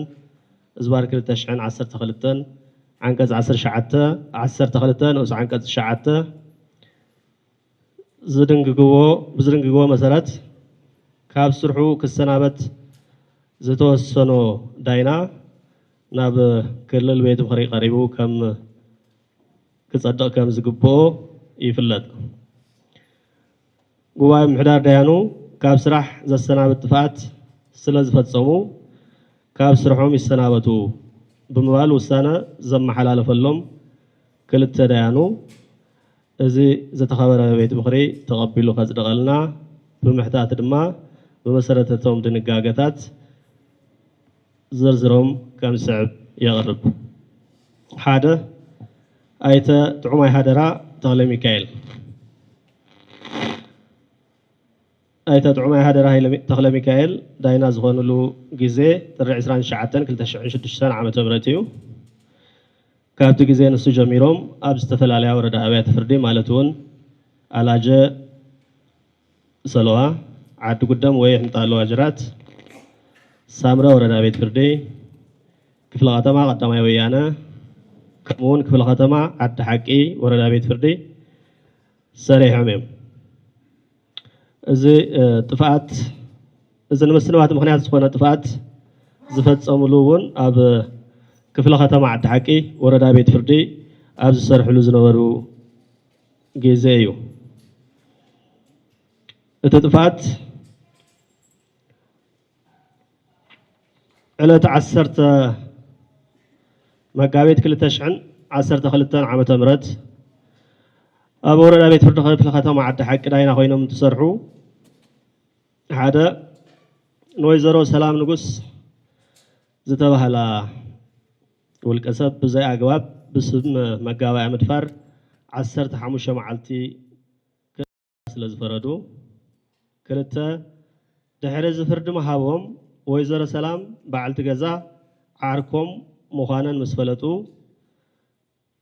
نوعل جزا حمام شكر كم زلوانا يحكمنا مردأتا كم سألا بممخار كم سألا بممخار اتمردأتا مسمتها اتذهبوا ناي 10 حموشة معلتي ما 10 غزعات نابر حموشة مئتي ناي جنزب مغزعتي بمغيار بعلوم نزهبوا السنة بعلوم ስለዝቀየሩ ዝብል እዩ ነዚ ዘጻረየ ጉባኤ ድማ ናይ ሰብን ናይ ጽሕፉን መረዳእታ ድሕሪ ምስማዕ ማለት እዩ ቀዳማይ ክስ ዳይነታዊ ተግባር ስለዝኾነ ኣይሕትቶምን ብምባል ብነጻ ክሰናበቱ ዝወሰነ እንትኾን ኣብ ካልኣይ ክስ ግን ዳይና ሓደ ግዜ ዝሃበ ውሳነ ባዕሉ ክቕይር ስለዘይኽእልን እዚ ተግባር ከም ድሌትካ ቅፅዓት እንዳቀያየርካ ክትውስን ዝገብር ጉጉይ ኣካይዳ ስለዝኾነን ስልጣን ብዘይ ኣግባብ ምጥቃም እውን ስለዝኾነን እዚ ድማ ብመሰረት መተሓዳደሪ ደንቢ ዳያኑ ሬጅስትራራትን ደንቢ ቁፅሪ 88 2008 ዓንቀጽ 61 ንኡስ 13 ዝድንግጎ ከቢድ ጥፍኣት ዲስፕሊን ቅፅዓት እውን ካብ ስራሕ ምስንባት ስለዝኾነ ብምባል ዕለት 25 ሰነ 2012 ዓመተ ምህረት ኣብ ዘካየደ ጉባኤ ካብ ዳይነት ክሰናበቱ ብሙሉእ ድምፂ ወሲኑ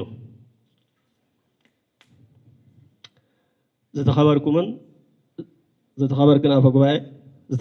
ጉባኤ ዝተኸበርኩምን ዝተኸበርክን ኣባላት ቤት ምኽሪ ዝተኸበርኩም ዕድማት ኣጋይሽ ብጉባኤ ክሰናበቱ ዝተወሰነሎም መበል ካልኣይ ዳይና ነበር ዘቕረቦም ድማ ኣይተ ገብረ እግዚአብሔር ታረቀ ወሉ እዮም ኣይተ ገብረ እግዚአብሔር ታረቀ ተሓጋጋዚ ዳይና ብምዃን የካቲት 1 2007 ዓመተ ምህረት ኣብ ሕንጣሎ ዋጅራት ወረዳ ቤት ፍርዲ ስርሖም ዝጀመሩ ኮይኖም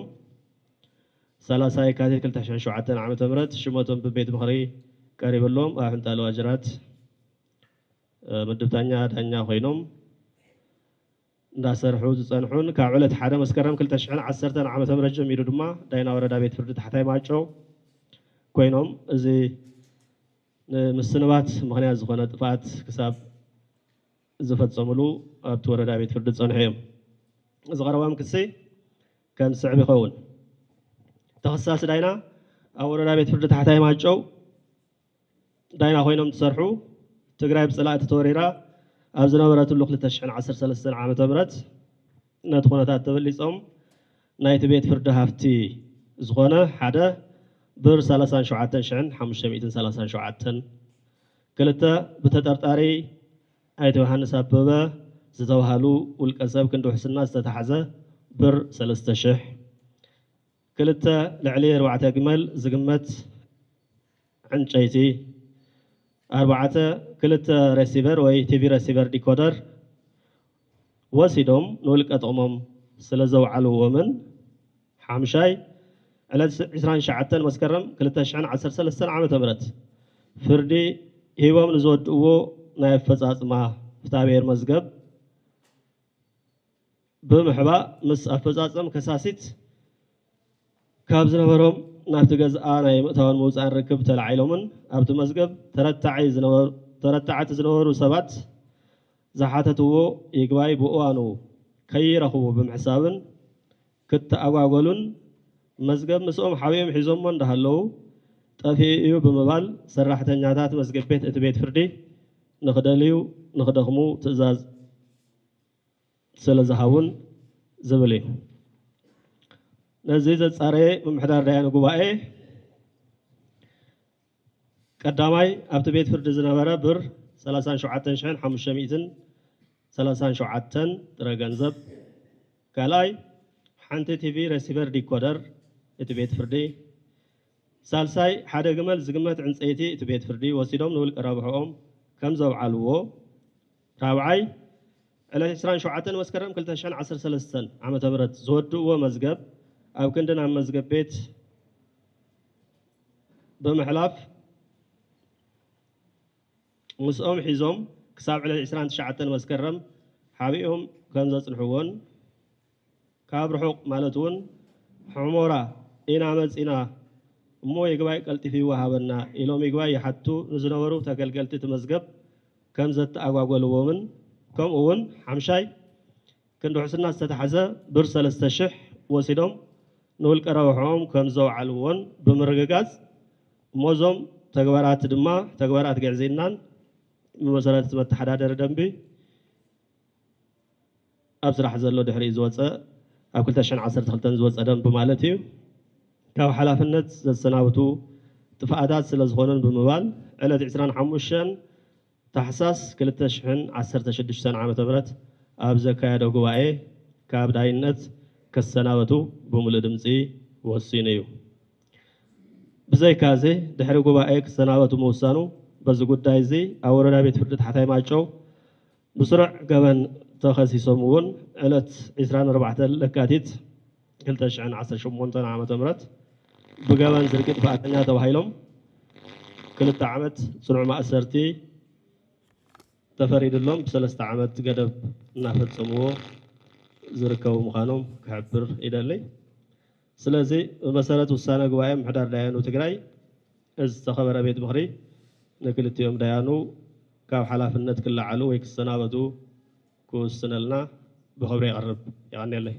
እናወሰደ ይጸንሕ ስለ ዝብል መሃይኦም እናወሰደ እዮም ጸኒሖም ክሳብ ሙሉእ መሃያን ጥቕማጥቕምን ክሳብ ሰነ 2017 እናወሰደ እዮም ጸኒሖም ካብ ሰነ 2017 ንድሓር ግን መሃያ ጥራሕ እምበር ጥቕማጥቕሚ ይግብኦምን ኢሉ ጉባኤ ወሲኑ ጥቕማጥቕሚ ኣይወስድን ጸኒሖም ድሓር ካብ መጋቢት 2018 ንድሓር ከዓ ጉባኤ ተኣኪቡ ከምዚ ሕጂ እቲ ቤት ምኽሪ ናብ ስራሕ ተመሊሱ ዘለዎን ዝምለስ ምዃኑ ዘመላኽት ተስፋታት ስለ ዘይነበረ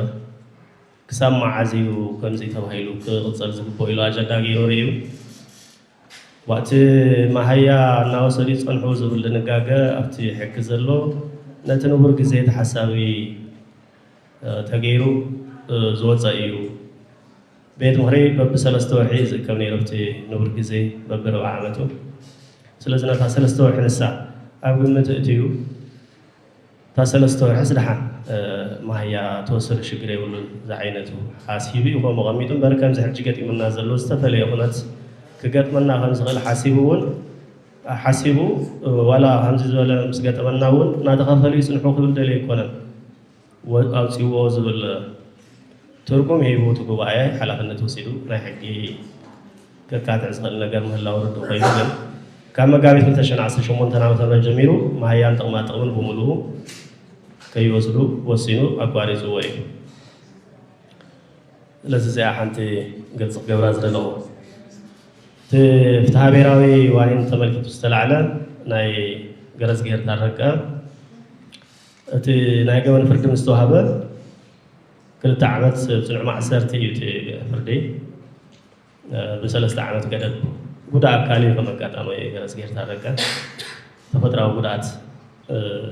ኣለዎ። ንዑ ግምት ብምእታቱ ቤት ፍርዲ ነቲ ቅፅዓት ገዲብሉ ብ3 ዓመት ገደብ እዩ ዝፍፅም ዘሎ። ብዝኾነ እቲ ናይ ገበን ፍርዲ ምስ ተዋሃበ እቲ ወረዳ ቤት ፍርዲ ናብ ቤት ጽሕፈት ዓቃቢ ሕጊ ወረዳ ታሕታይ ማይጨው ብመሰረት ፍትሓ ብሔር ሕጊ ከሲስኩም እዚ ወሲድዎ ዘሎ ሃፍቲ ኣመልሱ ኢሉ እውን መሪሕዎ ከም ዝኾነ ኣብ ወርሒ ለካቲት ሓበሬታ ኣለኒ። እዚኣ እውን ዝተኸበረ ቤት ምኽሪ ግልፂ ክትኮነሉ ይደሊ። ካብ መዓዝ ጀሚሩ ተግባራዊ ዝኸውን ዝብል ካብቲ እቲ ጉባኤ ሰናበቱ ኢሉ ዝወሰነሉ ግዜ ጀሚሩ እዩ ዳያኑ ይኮኑን ኢሉ ዝተኸበረ ቤት ምኽሪ ከሰናብተልና ዝግባእ ዝብል ኣረዳዳ እዩ ዘለኒ እሞ ካብ ሽዑ እንዳሓር ዘይልና የዳእቲ መሃያ ዝወሰድዎ ገለ ዝብል ክልዓል ክእል እዩ። እሱማ ኣብቲ ሕጊ ክሳብ ናብ ቤት ምኽሪ ዝቐርብ እናወሰደ ይጽናሕ ተባሂሉ ስለ ዘሎ ምውሳዱ ሕጊ ዝሃቦ እዩ ናብ ዝብል እዩ ዝወስደና ስቡ ቅቡል ጌርና ዝሰናበቱ ግን ካብቲ እቲ ጉባኤ ዝሰናበቱ ኢሉ ውሳነ ዝሃበሉ ግዜ ጀሚሩ እዩ ዝብል ሓሳብ ኣለኒ። ይቐኒየለይ ይቐኒየልና ሞዞም ካብ ፖሊስ ራብዓይ ኣይተ ጎይቶኦም ገብረ ማርያም ካብ ቢሮ ፍትሒ፣ ሓምሻይ ዶክተር ሃይለ ኣብርሃ ፕሬዚደንት ላዕለዋይ ቤት ፍርዲ ዝነበሩ እዮም። ሻድሻይ ወይዘሮ ርግበ ዳዊት ኣብ ቢሮ ፍትሒ ሓላፊት ኮይነን ዘገልግላ ዘሎ እየን። ኣብ ቢሮ ፍትሒ ዘሎ እየን። ይቐኒየለይ ሕገ መንግስቲ ብሔራዊ ክልላዊ መንግስቲ ትግራይ ኮይኖም ቀሪቦም ዘለው ብወገን ፈጻሚ ቀሪቦም ዘለው ሰባት ዶክተር ሃይለ ብርሃ ማለት ኣብ ስርዓት ፍትሒ ትግራይ ብፍላይ ኣብቲ መጀመርያ እዋናት ኣትሒዞም ብዙሕ ተራ ዝነበሮም እዮም ኣብ ላዕለዋይ ቤት ፍርዲ ብሄራዊ ክልላዊ መንግስቲ ትግራይ እውን ፕሬዚደንት ኮይኖም ዘገልገሉ እዮም ባክግራውንዶም እውን ተጋዳላ እዮም ብድሕሪኡ ካብኡ ምስ ወፁ ትምህርቲ እውን ወሲኾም ኣብ ዝተፈላለዩ ናይ ፍትሒ ስራሕቲ ኣብ ፌደራል ይኹን ኣብ ዝተፈላለዩ ትካላት ዝሰርሑ እዮም ሕዚ ኣብ ትግራይ እዮም ዝነብሩ ስለዚ ብፍልጠቶም ብቕንዕንኦም ነቲ ሕገ መንግስቲ ካብ መጀመሪኡ ትሒዞም ምፍላጥ ዓብዪ ኣስተዋፅኦ ክገብሩ ዝኽእሉ እዮም ኣይቶ ጎይቶኦም ገብረ ማርያም እውን ኣብ ቢሮ ፍትሒ ዘለው ነባር ዓቃቢ ሕጊ እዮም ኣብ ትግራይ ኣብቲ ናይ መጀመርያ ፍትሒ ስርዓት ክምስረት ጀሚሮም ዝነበሩ እዮም